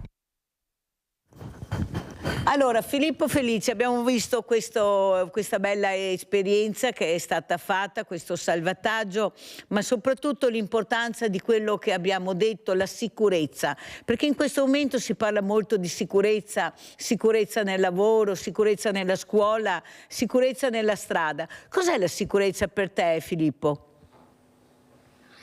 La sicurezza per me è innanzitutto sentirmi sicuro nell'ambiente, particolarmente nella grotta, e mettere il piede nel punto giusto. Sembra banale, ma non sempre lo è in un posto come quello della grotta, dove c'è fango, acqua e un terreno instabile sotto i piedi. La speleologa in questione era caduta per fare un'arrampicata su una roccia che poi si è staccata. Io ho partecipato a quell'intervento. In quel caso la sicurezza è stata appunto mettere il piede nel punto giusto. Hai capito? Allora io saluto e ringrazio Natale Baron, presidente associazione Serenamente, si occupa di Alzheimer. Mettere il piede nel punto giusto, mica sempre è facile. Cosa vuoi dire, Baron? Non è semplice perché la categoria di ospiti nostri è una categoria che arriva già con la memoria intaccata, diciamo così semplicemente, no? Con la mente purtroppo malata, e prenderli per mano e portarli avanti il più possibile, perché hanno un limite. I medici, gli specialisti danno 10 anni dall'inizio alla fine. Un portatore di Alzheimer può andare avanti per 10 anni, qualcuno qualche anno in più, altri meno, e anche tanto meno.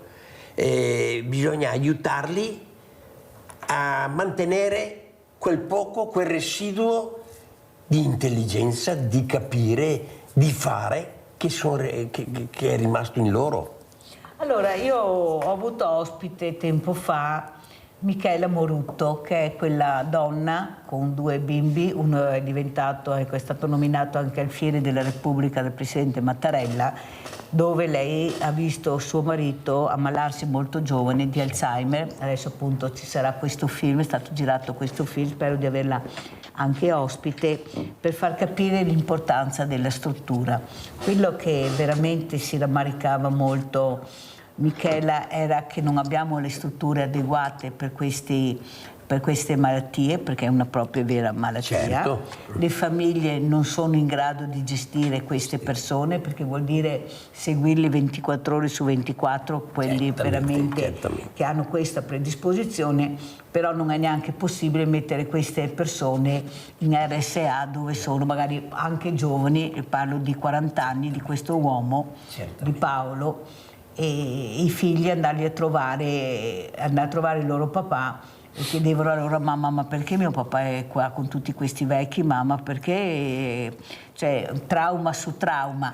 Ecco, perché non si riesce a capire che dovremmo invece impiegare i soldi in queste strutture, perché i numeri che abbiamo sono numeri importanti. Mi sembra che non si faccia questo. Allora io vi dico una cosa: siamo partiti a metà dicembre 2009 e il budget era, perché ti danno un tanto per ogni ospite, un tanto per i giorni che li porti al centro e un tanto ogni volontario.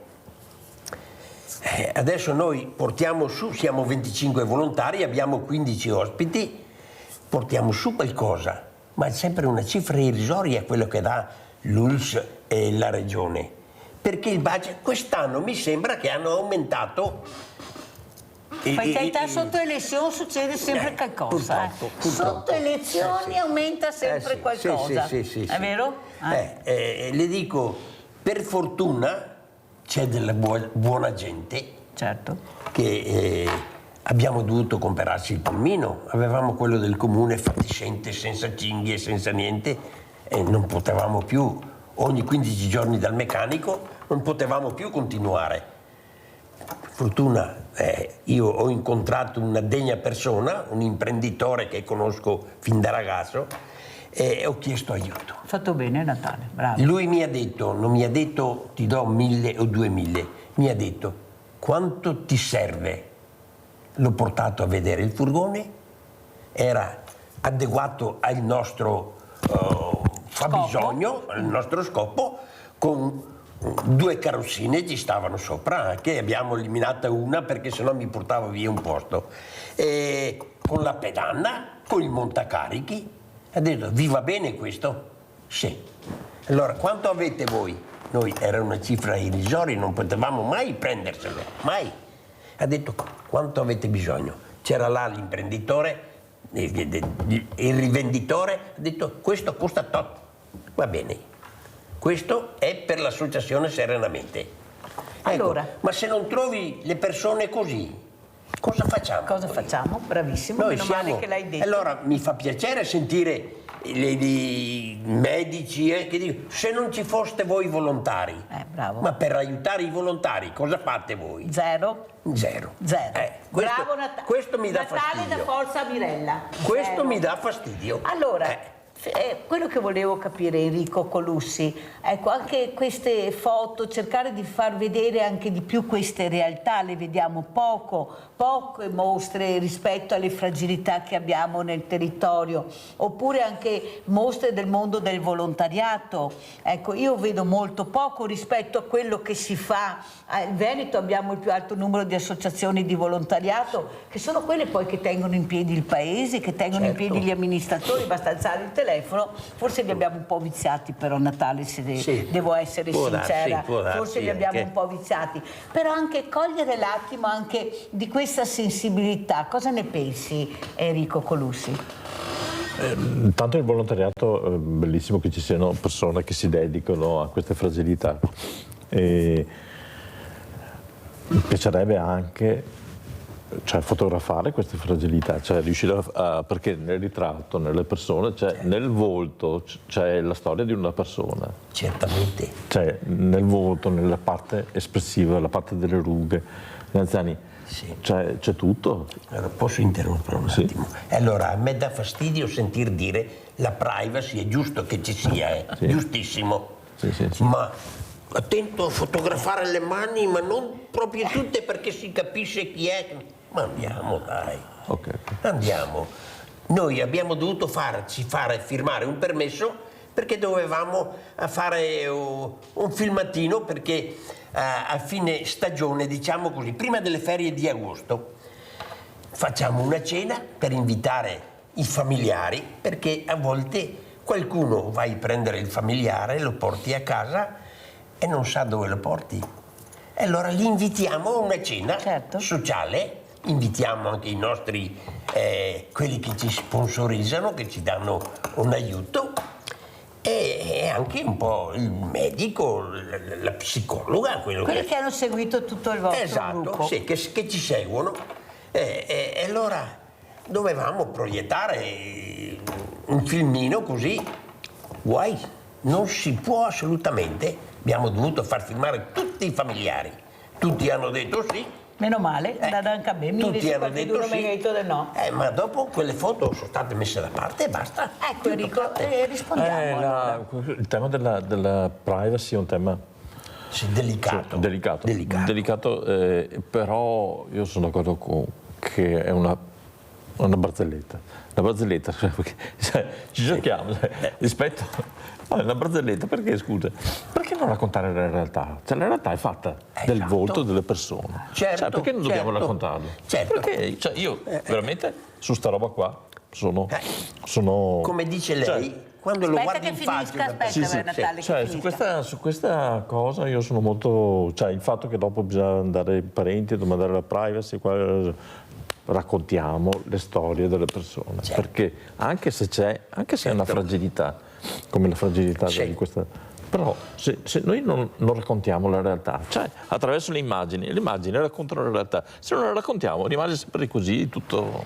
Ma secondo te, Natale, è un problema dei genitori o è un problema della società che non vuol vedere questa realtà, che fa fatica a capire che devono chiamarli per nome e cognome, perché noi li abbiamo chiamati fragili sempre con delle etichette, handicappati, mongoloidi, disabili, ancora adesso che Mirella odia sta parola, infatti io li chiamo diversamente agili, perché per me si muovono in maniera diversa, con mezzi diversi.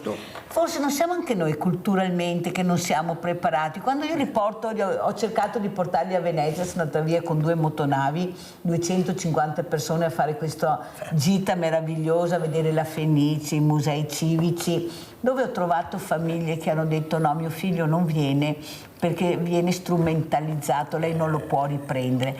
Non pensi che anche noi dobbiamo accelerare, far capire a chi di dovere che devono togliere le cose veramente orribili che fanno sì che questi ragazzi non vivono la quotidianità che loro vogliono vivere? Poi vediamo la ragazzina di 10 anni che sfila mezza nuda, ma quella va bene, perché quella va bene, quella non è strumentalizzata, genitore che acconsente l'influencer a 10-12 anni con la mamma vicino. Non pensi che forse dobbiamo parlare di più, dobbiamo farci sentire di più, Natale? Certamente, perché anche nel nostro settore ci sono alcuni casi che non mandano il proprio caro, perché sanno che il proprio caro è un peso, perché uno ammalato in quella maniera è un peso giorno e notte, perché la notte non dorme, perché... Può alzarsi in qualsiasi momento e uscire. Esatto. Ma però non lo mandano perché si vergognano del proprio caro. Ma io dico sempre, un ammalato non devi vergognarti se hai un ammalato in casa, in nessuna maniera. Se hai un handicappato, è morto un mese fa il figlio di un mio parente che abitava vicino a casa mia. La mamma adesso è purtroppo lei in casa di riposo perché è rimasto un figlio e non hai il tempo di stargli dietro, e quella là l'ha portato dappertutto. Ma tu Natale come l'hai chiamato? Handicappato? Tu non mi hai detto Luigi, Mario, Toni. No. Tu hai usato il termine handicappato. Perché siamo cresciuti usando questi termini, o sbaglio? Enrico, cosa vuoi dire? Anche noi culturalmente dobbiamo cambiare. Dobbiamo cambiare anche grazie a voi che accelerate di più cercando di entrare anche in questi percorsi, anche con le foto, per far capire che c'è anche un altro mondo che va rispettato. Come c'è la paura di andare nella grotta, esatto, c'è anche la paura del diverso. Certo. Allora abbiamo la paura del diverso, bisogna superare queste paure e raccontarsi, cioè ci si racconta e il fotografo deve raccontare la realtà. Rivediamo le foto per cortesia di Enrico Colussi, che sono molto belle, fanno capire anche le fragilità, un'altra fragilità ma sempre fragilità. Queste io la conosco, vero? Questa è l'osteria. Ma io racconto i trevigiani, ma che poi sono anche trevigiani, sono persone del mondo. Racconto la bellezza, cioè questa è una Miss Italia. Questo è un signore che vive la sua marginalità, però anche questo è un altro, Valentino. Questi volti raccontano, anche se fotografo, la storia di una vita. Questo è Nino Larantino che ha avuto ospite l'altro giorno con suo fratello Dino. Ma sono tutte persone che hanno i volti raccontano, anche se noi fotografiamo la fragilità racconta, bisogna raccontarla e non avere paura di raccontarla. Non ce l'ho qua, io lo dico sempre tanto. Quella foto quando tu hai ripreso Tiziano, ok, con i palloni, Sì, ti ricordi la bella, foto? sì. Ha fatto uno scatto, guardate Eva, ve la farò vedere, in qualche modo la troveremo. Okay. Sembrava, siccome Tiziano era il nanetto della loggia, così lo soprannominato, quello che vendeva i perché parlo di giocattoli alla fragilità, loggia, dove vendeva questi palloni. Enrico l'ha fotografato, che lui aveva questi palloni in mano, tanti, e sembrava che Tiziano volasse, che prendesse il volo.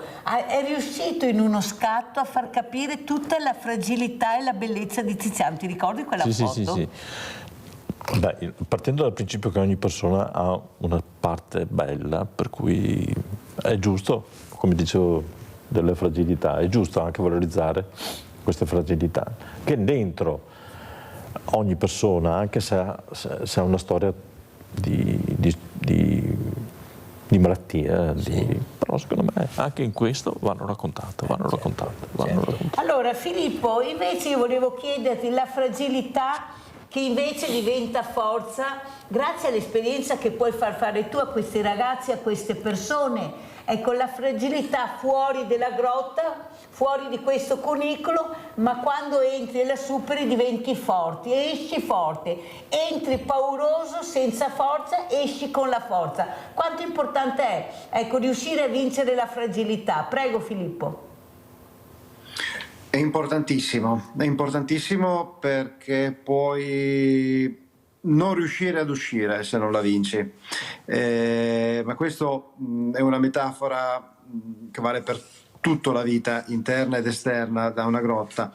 Lì dentro effettivamente è così, se non riesci a superare le tue fragilità interne, aggrappandoti all'esperienza e all'appoggio dei tuoi compagni, puoi veramente non uscire più. Quanto è importante è invece la squadra in quel momento che ti supporta, che ti fa capire che puoi farcela, che non devi aver paura di te stesso, ma devi fidarti anche della squadra. Prego. È indispensabile questa cosa qua, specialmente durante le prime esperienze. Devi imparare a fidarti e ad aggrapparti a qualsiasi appoggio che la squadra ti dà, a qualsiasi persona che sta lì con te. Ogni persona che sta con te è portatore di un'esperienza che ti può risolvere un problema in quel momento.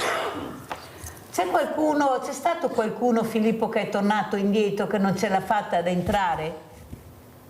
Sì, spesso succede che qualcuno non vuole proprio neanche fare il primo passo e quindi rimane fuori, si isola. C'è anche chi comincia e poi dopo pochi metri dice io non ci riesco ed esce. Tanti invece non ci riescono, poi piano piano riusciamo comunque a dargli l'appoggio mentale per poter proseguire. E queste persone qua quando escono poi sono diverse.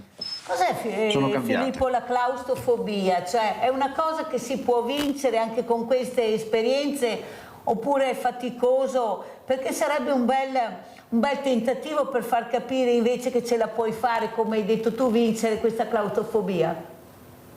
Ma non è proprio, claustrofobia è un termine spesso abusato, non è tanto la paura dello stretto, la paura del chiuso, che in realtà non è così comune, è più paura delle proprie paure che ti spinge ad avere quello che chiamiamo la claustrofobia. Io ad esempio soffro stare dentro un ascensore, eppure vado a infilarmi in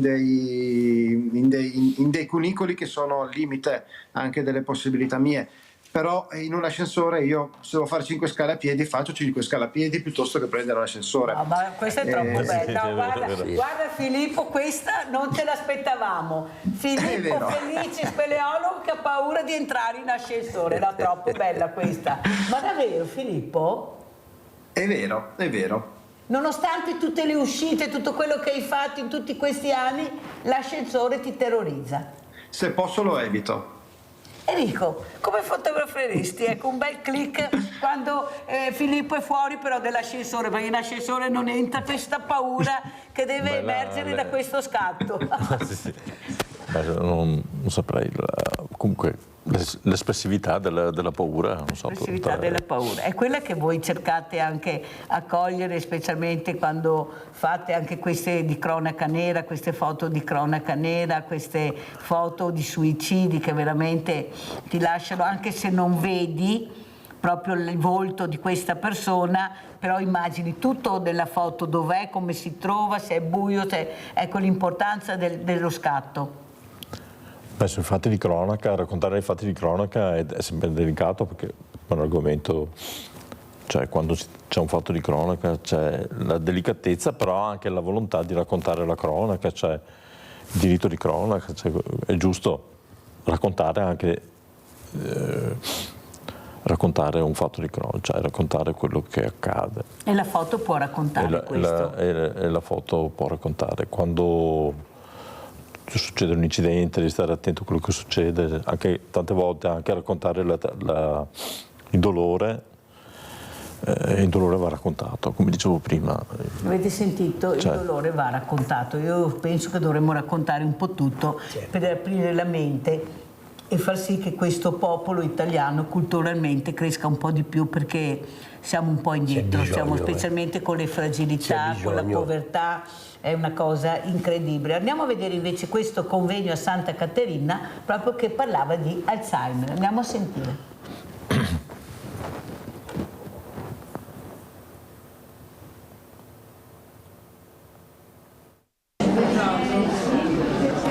Questo cos'è? Questo qua è un test di memoria che hanno messo a punto la dottoressa Anna De Colle e la dottoressa Vitaliani per cercare di andare a testare in maniera self a casa, in maniera domestica, un po' le proprie abilità cognitive, in modo che uno abbia già un po' coscienza di dove è messo, di cosa ha fatto. Un semplice test per valutare le proprie abilità cognitive, perché non è mai troppo presto per prendersi cura della propria memoria. Tra le molte iniziative in vista della giornata mondiale dell'Alzheimer, un convegno a Santa Caterina per fare il punto tra gli operatori che si occupano di un problema che sta assumendo ormai i connotati di un'epidemia. I numeri sono in costante aumento e soprattutto i numeri sono, secondo me, estremamente sottostimati, perché tantissime persone non riescono ad accedere ai servizi, non vogliono, perché c'è ancora lo stigma della malattia, no? Avere un disturbo neurocognitivo ancora è quasi motivo di vergogna, e questo non deve succedere. Noi siamo qui anche oggi per provare a far cambiare questa idea qua. Fondamentale la rete tra le diverse istituzioni che si occupano di decadimento cognitivo. Anche in relazione alla giornata della demenza si è visto che la rete è forte, è solida anche con la parte sociale, con i comuni, con gli assistenti sociali, e quindi è una rete forte che serve in maniera utile per affrontare questo pesantissimo problema.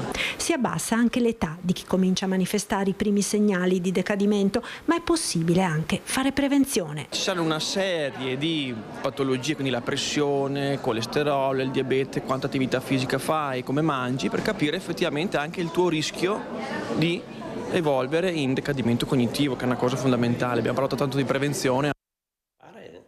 Allora, Natale, questo convegno dove Natale non c'era perché non lo sapeva magari, ecco, sono sempre quelle cose che dico, ma perché non si invita chi di dovere, visto magari con una mail, con qualcosa che c'è questo convegno, ma soprattutto l'importanza di conoscere questa malattia che veramente mette in crisi tutte le famiglie. Io ho una signora, Nadia, che ha il marito che purtroppo ha questo problema, lei non lo può lasciare un attimo, però non ha aiuti economici perché siccome cammina, perciò accompagnatoria zero, ecco, anche se lei lo deve accudire 24 ore su 24, non ha un momento di libertà per lei perché lo deve sempre accudire, non ha la possibilità di avere altre persone perché naturalmente la pensione è quella, i figli lavorano, ma c'è poca attenzione verso quella che è proprio la famiglia, il nucleo familiare. Come vive questa persona che ha questo problema? Chi la supporta? Io penso, Natale, se non ci fossi tu con la tua associazione come altre, le famiglie molte famiglie sarebbero veramente in crisi. Esatto, è un grosso problema perché io vado per le famiglie a sentire quali sono le loro problematiche. E adesso abbiamo già deciso per la quarta giornata, noi facciamo 3 giornate. Ma io da prima del Covid che l'ho in testa, perché sento il bisogno proprio dei familiari, che hanno un bisogno immenso, perché finiscono per ammalarsi anche loro. Perché in una famiglia c'è sempre uno di solito che va appresso al malato, no? Gli altri, chi è occupato col lavoro, chi è occupato... E quella persona là, se non è supportata, è un disastro. Si ammalano, si ammalano. E allora io mi do da fare adesso, e abbiamo deciso in direttivo e abbiamo avvisato anche tutti i volontari, e faremo un'assemblea assieme ai nostri psicologi per la 4ª giornata, il venerdì, perché c'è bisogno. Bravo. Ieri c'è stata là una signora che è andata in pensione a vedere come lavoriamo, ha fatto l'infermiera, ha lavorato in una casa di riposo, è stata anche assistente di persone con demenza, signora che cerchiamo, adesso abbiamo bisogno di altri 4-5 volontari, no? Ma che siano anche preparati, perché bisogna anche... Ecco, là andrebbe fatta la formazione. Bisogna fare una ricerca e dopo però, siamo già d'accordo con le nostre psicologhe, faranno un corso per conoscere specificatamente l'Alzheimer. Allora, Filippo Felici, ecco, fare dei corsi per far capire l'importanza anche di quello che stai facendo tu, di questo ambiente meraviglioso che abbiamo la fortuna di avere. Chissà magari quanti ragazzi avrebbero piacere di venire con te, con la tua squadra, a vedere questa bellezza che solo entrando in queste grotte puoi ammirare, questi animali che magari non vedi mai. Ecco, con quale messaggio ci vuoi lasciare? Prego, Filippo. Sì, diciamo che c'è la possibilità di fare corsi di speleologia più o meno in tutti i capoluoghi di provincia d'Italia, quindi chi vuole avvicinarsi basta che contatta un gruppo speleologico locale, ad esempio a Treviso ce n'è uno, a Conegliano ce n'è un altro, in Friuli ce ne sono tantissimi. Basta andare a cercare su internet, si trova e sono sicuro che incontrerà delle persone fantastiche all'interno di questo mondo. Grazie a Filippo Felici, speleologo, grazie di essere stato con noi. Filippo Felici, grazie. Colussi, come ci saluti? Cosa vuoi dire, Enrico? Con quale messaggio ci lasci? Rispetto al tema della paura, ecco, sia la paura di andare giù dentro un tunnel, ma anche tante paure, che è la fragilità delle persone, non mostrare le proprie fragilità, questa è una paura. Ecco, superare queste paure, perché il messaggio, superare le paure, perché anche fare un ritratto. Quando io faccio un ritratto supero anche la paura della persona, perché anche della stessa... Quante volte vedi? No, non voglio essere fotografata, sì, ma no, sai perché? Ma anche la paura di chiedere, Esatto. Anche di chiedere. E anche fare un ritratto è un piccolo segno di amore, per cui per me anche fare un ritratto certamente, è un certamente. segno, perché dobbiamo avere paura di un segno d'amore? No. E con questo segno d'amore che sconfiggerà la paura andiamo in pubblicità.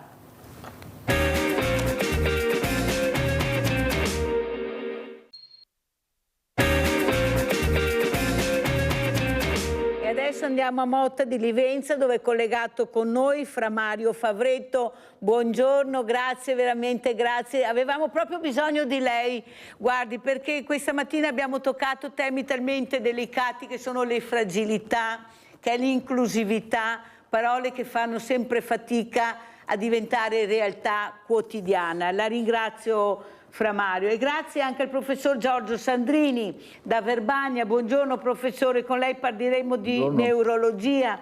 Lei è già stato ordinario di neurologia con questa malattia che è l'Alzheimer, che non è ancora riconosciuta come dovrebbe essere riconosciuta per le famiglie, a supporto delle famiglie. Allora, Fra Mario, cos'è la fragilità nel 2025? Ce n'è tantissima, a 360 gradi, ma si fa fatica a vederla, a parlarne, a capire come aiutare le fragilità. Prego, Fra Mario. Ora, io vivo e offro il mio servizio in questo santuario di Motta di Livenza, si chiama Madonna dei Miracoli, che che è un punto di riferimento, direi, per tutto il territorio, vale a dire un punto di riferimento per la devozione alla Madonna, un punto di riferimento come centro di spiritualità, un riferimento per tante persone che qui vengono abitualmente, quotidianamente, cercando sì appunto un luogo dove esprimere la propria devozione, la propria fede, ma spesso, molto spesso, un luogo dove le persone cercano consolazione, accoglienza, conforto per le situazioni più disparate che si trovano a vivere nelle loro famiglie o in situazioni particolari della propria vita. La fragilità che qui tocchiamo per mano, direi, ogni giorno, si esprime soprattutto, direi, nelle persone che vivono una sorta di solitudine, di difficoltà di aggregazione o di inserimento nelle relazioni umane abituali o anche in società, anche situazioni di difficoltà economiche, di lavoro che pure creano una fragilità psicologica e non solo, e che qui vengono a invocare aiuto sia dal cielo sia anche dalle persone o dai frati a cui si rivolgono. Quindi fragilità io la chiamerei un bisogno espresso, manifesto, forte ai nostri giorni, soprattutto di prossimità, di vicinanza, di persone che si prendano a cuore le situazioni che gli altri che stanno vivendo. Fra Mario, io volevo portarle un esempio, devo correre purtroppo perché il tempo è tiranno. Un esempio a Villa Margherita, dove ho fatto una specie di ipoterapia con gli animali, con i cavalli, e questi bambini diversamente agili, come li chiamo io, perché non mi piace chiamarli con altri nomi, io li chiamo per nome, o diversamente agili perché si muovono in maniera diversa, dove questo bambino, accompagnato dai genitori, ecco, loro avevano paura che il cavallo potesse infierire, fare del male a questo piccolino. A un certo momento questa ragazza, che invece era un'educatrice e un'accompagnatrice, ha detto ai genitori: guardate che il cavallo non vede mica la fragilità di vostro figlio, siete voi che la state cercando di far notare anche a vostro figlio, e se ci credete neppure Gesù vede la fragilità, siete voi in questo momento che state sbagliando tutto. Lo sa cosa è successo, Fra Mario? Che questo bambino curvo, che non riusciva a tenere la testa dritta, la schiena dritta, nel momento che è salito sul cavallo, che questa ragazza piano piano l'ha accompagnato, abbiamo visto un po' alla volta che la schiena si raddrizzava e questo bambino è dritto sul cavallo. Un'emozione, Fra Mario, unica, proprio per far capire che non ci siamo con certi genitori. Sono loro che stanno emarginando i loro ragazzi, non tutti, perché ne ho bravi di più, però io vorrei parlare a questi genitori con lei, Fra Mario, perché sono loro che stanno isolando questi bambini, questi ragazzi. Cosa dire a questi genitori, Fra Mario? Di non temere, di accogliere questa apparente alle volte fragilità dei loro figli. Perché? Perché esprimono praticamente uno dei tratti più comuni della nostra società, delle nostre famiglie, dove, riflettendosi particolarmente nei più piccoli, nei figli, la fragilità di una formazione, di una crescita, anche di un confronto con gli altri e con la vita, è quasi normale che si esprima, perché viviamo in un'epoca, in una società molto fragile nelle relazioni, un'insicurezza diffusa che si riflette in chi si apre alla vita e al domani, al futuro che deve appunto maturare e tutto questo ovviamente si manifesta anzitutto nelle famiglie. Noi qui accanto all'ingresso del convento abbiamo l'ingresso di un CEOD, un centro di accoglienza diurno di disabili, di handicappati psichici. È un centro che è nato per desiderio e volontà della comunità dei frati, a proposito di un centenario mariano negli anni '80.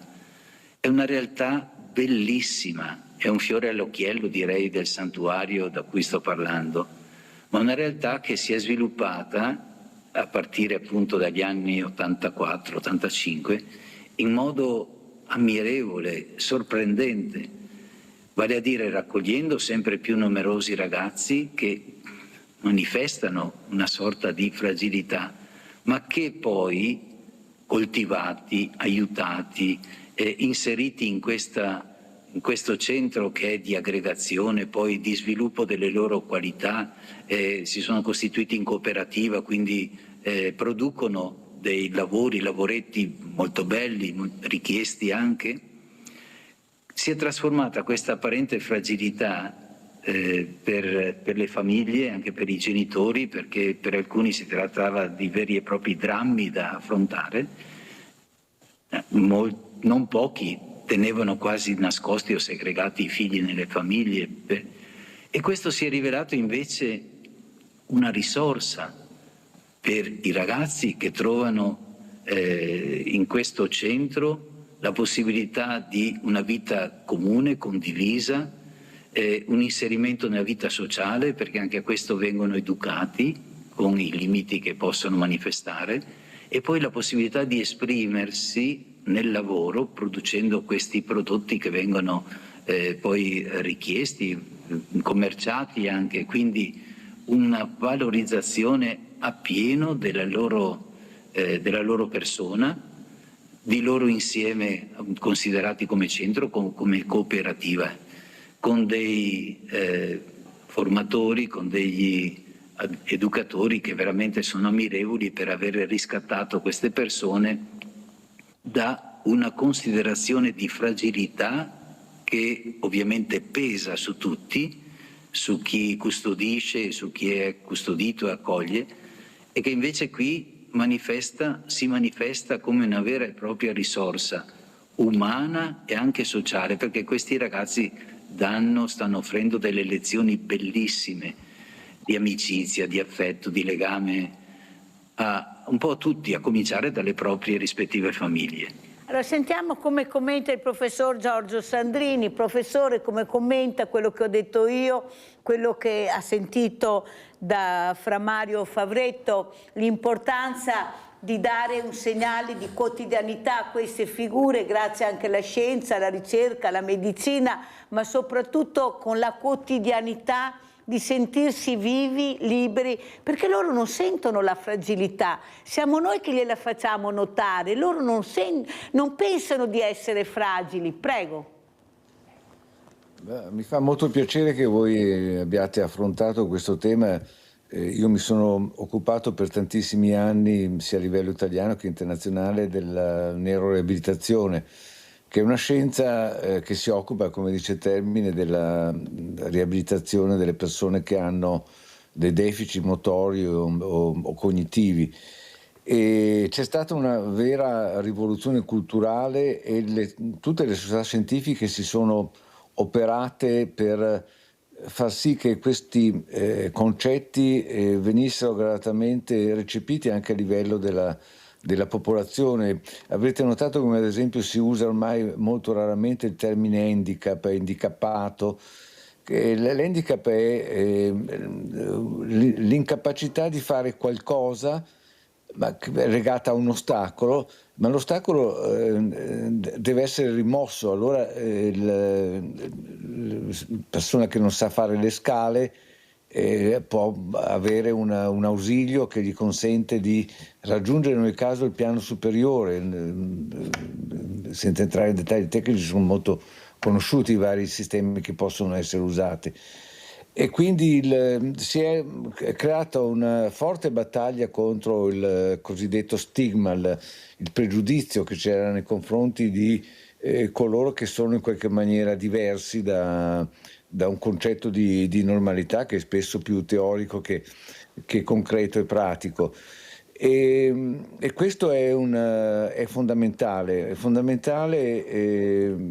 e tra l'altro casualmente ho parlato proprio ieri a un congresso che si è tenuto in Spagna, mi sono collegato online, e parlavo ad esempio del ruolo era un congresso di neuroabitazione della Federazione Europea, e ho parlato del ruolo dell'empatia, della capacità di provare empatia, una partecipazione emotiva nei confronti dell'altro che è diverso, e questo è un passo avanti fondamentale. E ci vuole c'è ancora molta strada da fare.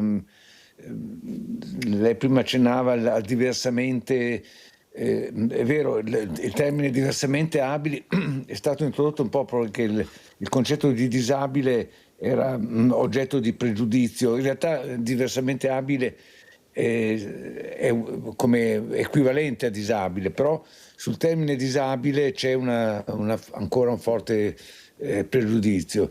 C'è molta strada e molta informazione da fare, quindi la vostra azione è assolutamente meritoria. Professor Sandrini, però quello che io vedo è che queste persone fanno fatica a essere inseriti nel mondo del lavoro, questo me lo dicono anche i sindacati. Purtroppo i numeri parlano chiaro, nonostante abbiano diplomi, abbiano tutte le carte in regola. Io ho avuto un'editrice, una scrittrice anche, che ha detto una cosa importante, ha detto sì, certo che io ho un lavoro, una persona diversamente agile, però non riesco a far carriera. E io sono in grado di andare avanti, di poter superare questi programmi, ma non me lo lasciano fare. Perché si ha così paura del diverso, professor Sandrini? Forse perché non è stato spiegato, tanto è vero che noi abbiamo messo le etichette, non li chiamiamo per nome e cognome, noi li chiamiamo con l'etichetta. Anche i miei ospiti questa mattina usano handicappato, disabile, perché siamo cresciuti con queste etichette. Invece loro devono essere chiamati per nome, siamo noi che siamo i diversamente agili, non loro. Loro non sentono i problemi che noi invece li mettiamo sulle spalle a queste creature. Qua la scienza e la ricerca ha fatto passi da gigante, ma è la società che fa fatica ad aprirsi. Anche le aziende hanno paura di non essere in grado di gestirlo, che non riesca a fare il loro lavoro, eppure loro hanno tutte le carte in regola. Ecco, culturalmente, perché voi potete fare fin là, ma dopo, professor Sandrini, dopo di voi cosa c'è? Ci sono due aspetti. Sicuramente c'è l'aspetto del pregiudizio, che ora, mi scusi, noi sappiamo che ha delle radici profonde, ci sono dei meccanismi complessi che sono stati anche studiati, per cui chi è diverso è oggetto di pregiudizio. Sono dei meccanismi a volte quasi ancestrali, quindi che però culturalmente possono essere tranquillamente superati, e ci sono poi anche dei sistemi per favorire quelli che accennavo prima, questi fenomeni di empatia, di compartecipazione emotiva verso l'altro. Il secondo aspetto riguarda ovviamente la tutela sul piano legislativo. Devo dire che l'Italia ha fatto delle cose ancora anche in passato. Ad esempio c'è una legge che impone l'assunzione di persone che abbiano dei deficit o motori o di altro tipo. Chiaramente si deve considerare che la persona che viene assunta e destinata a un certo tipo di funzione, di attività, deve essere destinata a un'attività che possa in qualche maniera svolgere senza che abbia delle difficoltà. Quindi se uno ha un deficit motorio non può fare il magazziniere che deve tirare giù degli scatoloni. Per dare un'idea, nella mia clinica per molti anni il centralinista era una persona che era cieca e che aveva una memoria straordinaria. Lui ricordava tutti i numeri, perché spesso c'è anche questo ipersviluppo del... La compensazione. La compensazione, ecco. Quindi, però ecco, bisogna ovviamente sapere collocare la persona in un ruolo che non le faccia sentire maggiormente quelle che sono le funzioni che non riesce a svolgere o che svolge con difficoltà, e soprattutto non avere pregiudizio e non ostacolarlo in quelli che possono essere i progressi nella sua... Molto chiaro, professor carriera. Sandrini. Allora vorrei chiedere invece a Natale, lui che tocca con mano, Natale Baron, che è presidente di questa associazione Serenamente che si occupa di Alzheimer, quanto importante invece è la fede, credere in qualcosa che ti dà la speranza di riuscire a passare i momenti più critici, più difficili per queste famiglie che sono ancora oggi con le spalle al muro. Certo. Prego, cosa vuoi dire a Fra Mario, Natale? E allora io ho avuto un insegnamento soprattutto dalla mamma ed anche dal papà, straordinario, come credente. E lo trasmetto anche ai nostri ospiti. Perché quando entrano, quando sono seduti, tutti quanti, prima cosa, miei cari, buongiorno, adesso diciamo le orazioni, diciamo le nostre preghiere, dopo c'è il tè, dopo faccio il giro a carezzarli e allora mi si stringe il cuore, perché qualcuno, quello che sa ancora dirti grazie, ti dice grazie e ti guarda. Quello che non sa dire ti prende la mano e non vuol più lasciarla e ti guarda ci mette il cuore nello sguardo, il cuore. E allora quelle cose lì non so se sia perché io sono un credente, credo sincero, penso di essere, con i miei difetti, con le mie come si può dire, debolezze, ma prego Dio di avermi dato dei genitori che mi hanno inculcato in me il credo. Quello che io ho fatto con i miei figli, però non vedo riscontro. Fra Mario, cosa rispondiamo a Natale, questo uomo, questa forza della natura, dico io, che sta cercando di dare il meglio di sé anche con la fede, con il credo. Prego, Fra Mario. Credo che la fede sia un ausilio non indifferente, non da poco, per queste persone che, come sappiamo, malati di Alzheimer, resistono per quanto è possibile con le abitudini che hanno acquisito, con il linguaggio che riescono a conservare fino a un certo punto e così via. Il fatto di chiedere a loro di recitare insieme le preghiere, come diceva appunto poco fa la persona che è intervenuta, credo che sia una mano tesa a queste persone che si sentono valorizzate per ciò che ancora possiedono. La memoria limitata appunto alle preghiere, a una fede che si sono portati dentro per una vita, a una relazione che li metteva appunto in comunione attraverso la devozione appunto. E aggiungerei, e questo lo dico per l'esperienza che ho qui in santuario, la fede diventa un aiuto insostituibile per i familiari, le persone che da vicino devono assistere o custodire questi malati, queste persone. Veramente senza la fede ci si trova a combattere con un nemico che rivela tutto il non senso forse della persona, della vita, quando appunto una persona si vede mortificata o degradata da questa patologia che veramente è forte, impressionante. Se chi accudisce queste persone non attinge carica, forza spirituale, è andato via il microfono. Allora andiamo a vedere questa Madonnina decapitata, vi porto a Belluno, intanto riprendiamo il collegamento con Fra Mario Frassetto, andiamo a sentire.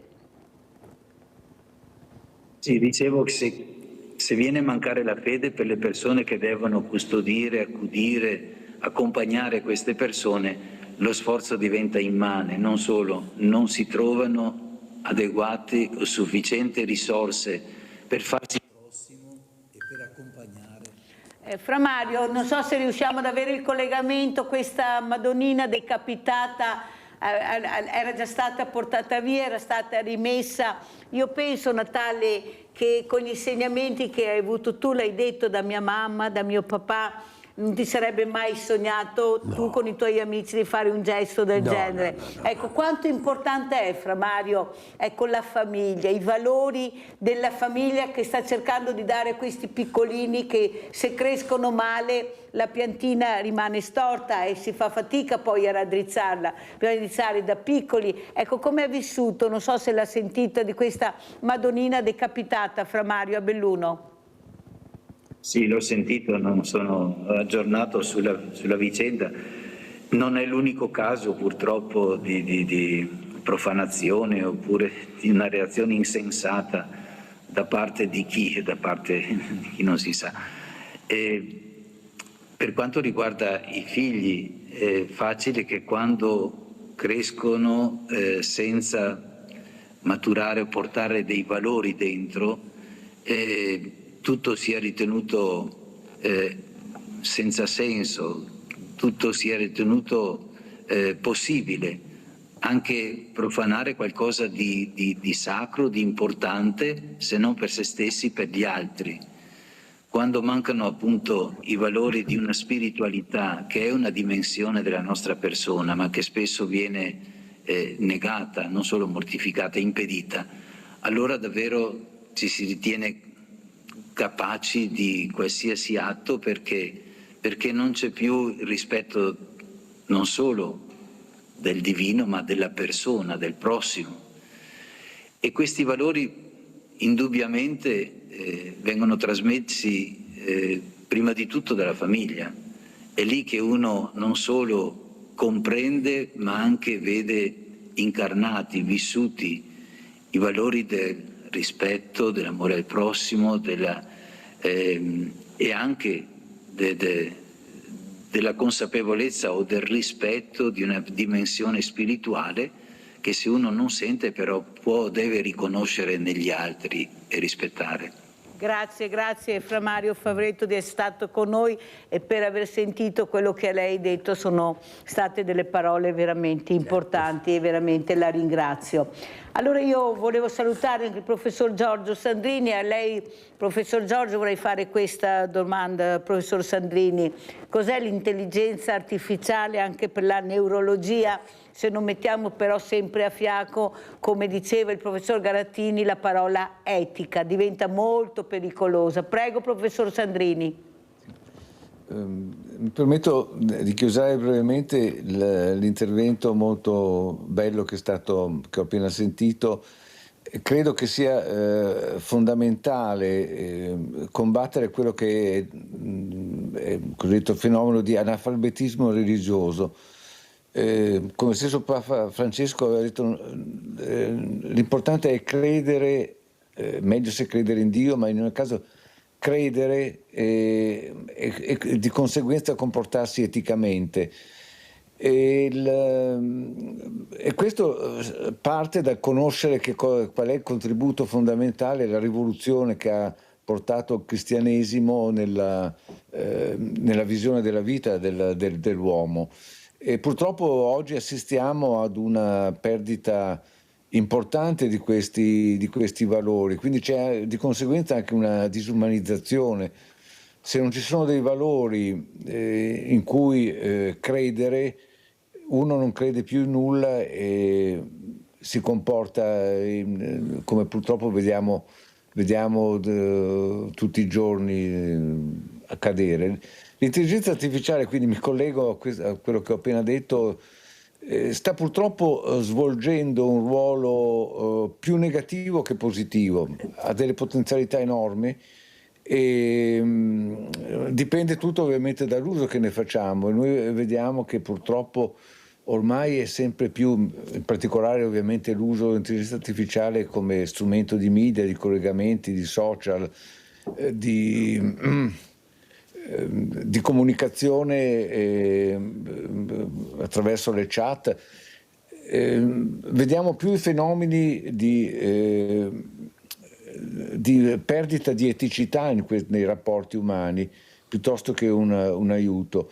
Ci sono dei meccanismi molto complessi che ovviamente che riguardano i corretti rapporti tra una persona e un'altra persona, su cui si basavano i rapporti di amicizia che tuttora esistono, ma spesso sono svuotati del loro reale contenuto. Non basta mettere un cuoricino o un like per dire che questa persona è un amico, bisogna condividere dei valori e bisogna in qualche maniera recuperare questi valori, capire che l'intelligenza artificiale può essere un aiuto, ma non deve diventare un sostituto di questi rapporti umani, non deve svuotare le nostre vite di quelli che sono i reali valori su cui devono essere basate. Grazie, veramente grazie anche al professor Giorgio Sandrini, già ordinario di neurologia, di essere stato con noi.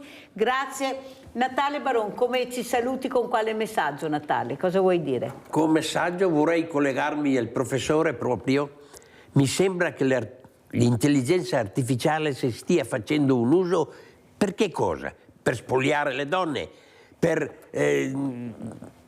presentare in malo modo gli uomini o altre persone, o è adoperata per le cose giuste, altrimenti dovrebbe subentrare la legge, fare qualcosa, perché io ho una visione negativa proprio sull'intelligenza artificiale. Quando sento che viene adoperata per le cose buone, giuste, in medicina o altri in scienza, ma per, come ha detto il professore, è più uno spot, non lo so, in parole povere come dirlo, ecco, lei lo direbbe meglio di me, ma non so. Paura. Fa un po' paura. Fa un po' paura. A me, forse per l'età che ho, e allora vado sempre coi piedi di piombo e mi porto avanti una cultura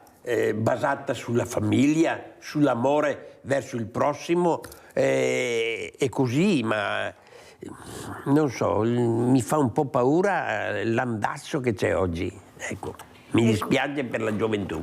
E con queste parole io saluto anche Natale Baron, presidente di questa associazione Serenamente che si occupa di malati di Alzheimer, di famiglie, che dà un aiuto veramente importante e reale per supportare, ecco, quello che manca e che forse la politica dovrebbe aiutare di più, che sono le famiglie fragili. Questo è il nostro scopo, aiutare le fragilità. Grazie, grazie ai miei ospiti. Adesso andiamo a vedere dove è andata Mirella a portare l'assegno, il vostro assegno per aiutare le fragilità. Grazie, grazie ai miei ospiti, andiamo a vedere l'assegno. Ciao grande famiglia di Veneti Schiacciati, oggi siamo a Vicenza e stiamo per incontrare Giorgia. Andiamo!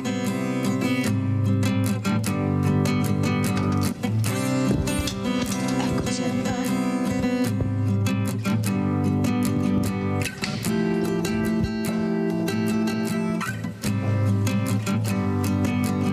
Ed ecco qua Giorgia.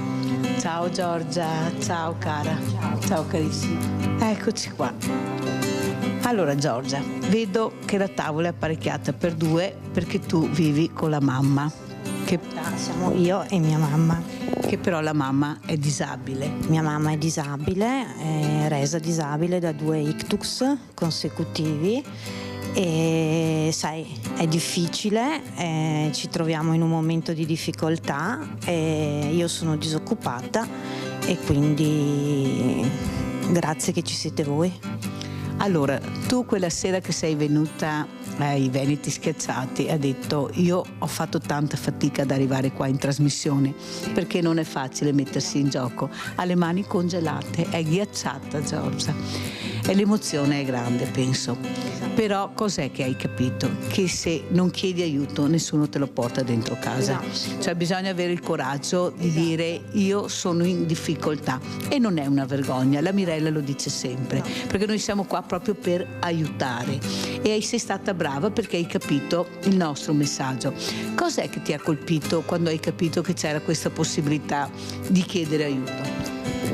Mi ha colpito innanzitutto trovare delle persone disponibili ad aiutare, perché al giorno d'oggi non è facile. E tu vedi la situazione anche con i disabili, con tutti i disabili, cioè gli vengono negati i loro diritti. Mia mamma è disabile grave al 100% e non ha ancora una pensione per invalidità o l'accompagnatoria, è un iter burocratico infinito. Comunque mi ha colpito il fatto che, a parte che vi seguo sempre, che appunto ci siano delle persone che sono disposte ad aiutare, ed è giusto che, l'ho capito io sulla mia persona, aprirsi, non chiudersi, aprirsi quando c'è bisogno di aiuto. Ascolta, raccontiamo un po' la tua storia. Allora, tu quanti anni hai? Io ho 47 anni. Che lavoro facevi? Io prima ho fatto un po' di tutti i lavori, ho fatto la barista, ho fatto la segretaria, li ho fatti di tutti, ho fatto anche le pulizie nel comune dove vivevo prima.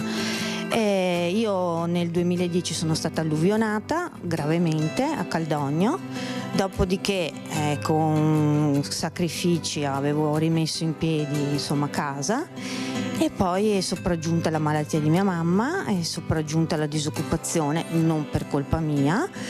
E mi sono trovata. Il punto è che mi sono trovata nella situazione di dire devo badare a mia mamma e devo andare a lavorare, e da sola non ce la faccio, perché se prendo una badante devo dargli il mio stipendio. Quella è la difficoltà, ok? Quindi ho avuto un iter burocratico enorme anche per il diurno, e come ho detto in trasmissione, la beffa poi è stata che con un reddito che ti farò vedere tutto certificato bassissimo mi arriva anche la fattura da pagare del diurno. E quindi sì, la burocrazia in questi casi non aiuta, perché ci ho messo da settembre a dicembre per collocare mia mamma a un diurno. Un'altra cosa che mi ha colpito, Giorgia, è quando tu mi hai detto: sai Mirella, io alla mia mamma non ho detto niente di questa crisi che stiamo passando. Lei vuole un bene da morire alla sua mamma e ha voluto tenerla all'oscuro di questa situazione che è insostenibile per lei, perché veramente Giorgia non sa più a chi rivolgersi per essere aiutata, perché non è semplice come dicono: vai che sarai aiutata. Sì, vai che non sarai aiutata, ma tu ti rivolgi al comune, agli assessorati. Io mi sono rivolta al comune, perché è il primo posto dove un cittadino va quando ha bisogno. Anzi, ringrazio il dottor Franzina del comune di Vicenza, perché mi sta dando una mano e mi ha dato una grandissima mano anche per collocare mia mamma al diurno. Perché vuoi tenere nascosto alla mamma questa situazione? Perché mia mamma è disabile, ha momenti di lucidità e ha momenti di confusione. Cosa ne capirebbe? A quale vantaggio? Non farei altro che accollargli una cosa più grande della sua persona. E quindi io non voglio nascondergli le cose, io cerco di proteggerla il più possibile. Quanto bene vuoi sta mamma, Giorgia? Tanto. E però è dura? Sì, perché mia mamma e mio papà si sono separati e poi hanno divorziato quando io ero ragazzina, bambina, e mio papà non si è più interessato. Ecco. E quindi mia mamma, e prima ancora i suoi genitori, che adesso non ci sono più, per me sono stati il perno. Esatto. Mia mamma c'è sempre stata, ok? Per tutto, mi ha fatto da mamma, da papà, eccetera.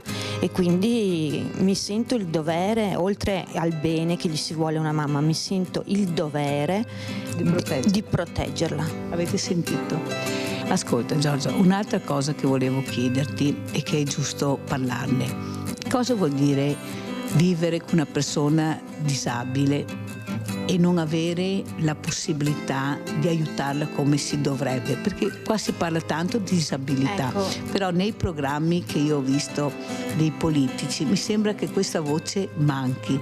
Secondo te condividi oppure secondo te? Condivido appieno. Intanto vi assicuro che vivere con una persona disabile rende purtroppo un po' disabile anche la persona che è sana, che la assiste. Io, come vedete, ho la tavola già preparata, perché una persona anziana ha i suoi orari, le sue abitudini, le sue cose, nonostante sia ammalata, ok? Portarla fuori binario è uno scompenso per lei incredibile. Cosa vuol dire? Vuol dire annullare se stessi, vuol dire non avere vita privata, vuol dire tante cose, significa tanti sacrifici significa. Allora, qui Giorgia, io ho un avviso di sfratto per morosità e questa è il fardello. È la conseguenza ovviamente della disoccupazione, del fatto che non si può vivere con la pensione minima di 500 euro, e me l'aspettavo. Arriveremo a qualche soluzione. Ecco. Troverà qualcosa, dai. Ecco. Allora, queste sono le condizioni in quali vivono le nostre famiglie, con sfratti, avete sentito, con persone disabili a carico, senza accompagnatoria, perché per avere l'accompagnatoria bisogna essere invalidi, non camminare, perché se solo anche ti reggi in piedi non te la danno. Perciò queste sono le leggi che hanno fatto, ma vi sembra giusto? Ecco qua l'assegno, Giorgia, dei famiglia. Grazie, mi commuovi. Dei veneti schiacciati, perché so che questi soldi a te servivano veramente, perché non riuscivi più, eri proprio disperata. Guardate che quando arrivano da noi sono proprio disperati. Esatto. E noi cerchiamo di fargli capire che dobbiamo andare avanti e dobbiamo farci forza. Cosa vuoi dire alla grande famiglia di veneti schiacciati? Cosa vi devo dire da veneta? Grazie. Ti stai commuovendo, Giorgia? Sì. Grazie. Non è l'assegno, secondo me. No, non è l'assegno, è il gesto, è il sapere che c'è qualcuno vicino, che non sei da sola, ecco. E io, più di dirti grazie, Mirella, in questo momento. A loro devi dire grazie. Grazie a Mirella, tutti guarda. voi, grazie io a tutti voi. Io porto solo, sai, io porto gli assegni, ma sono loro che vi stanno grazie vicini, a tutti voi. Il dramma.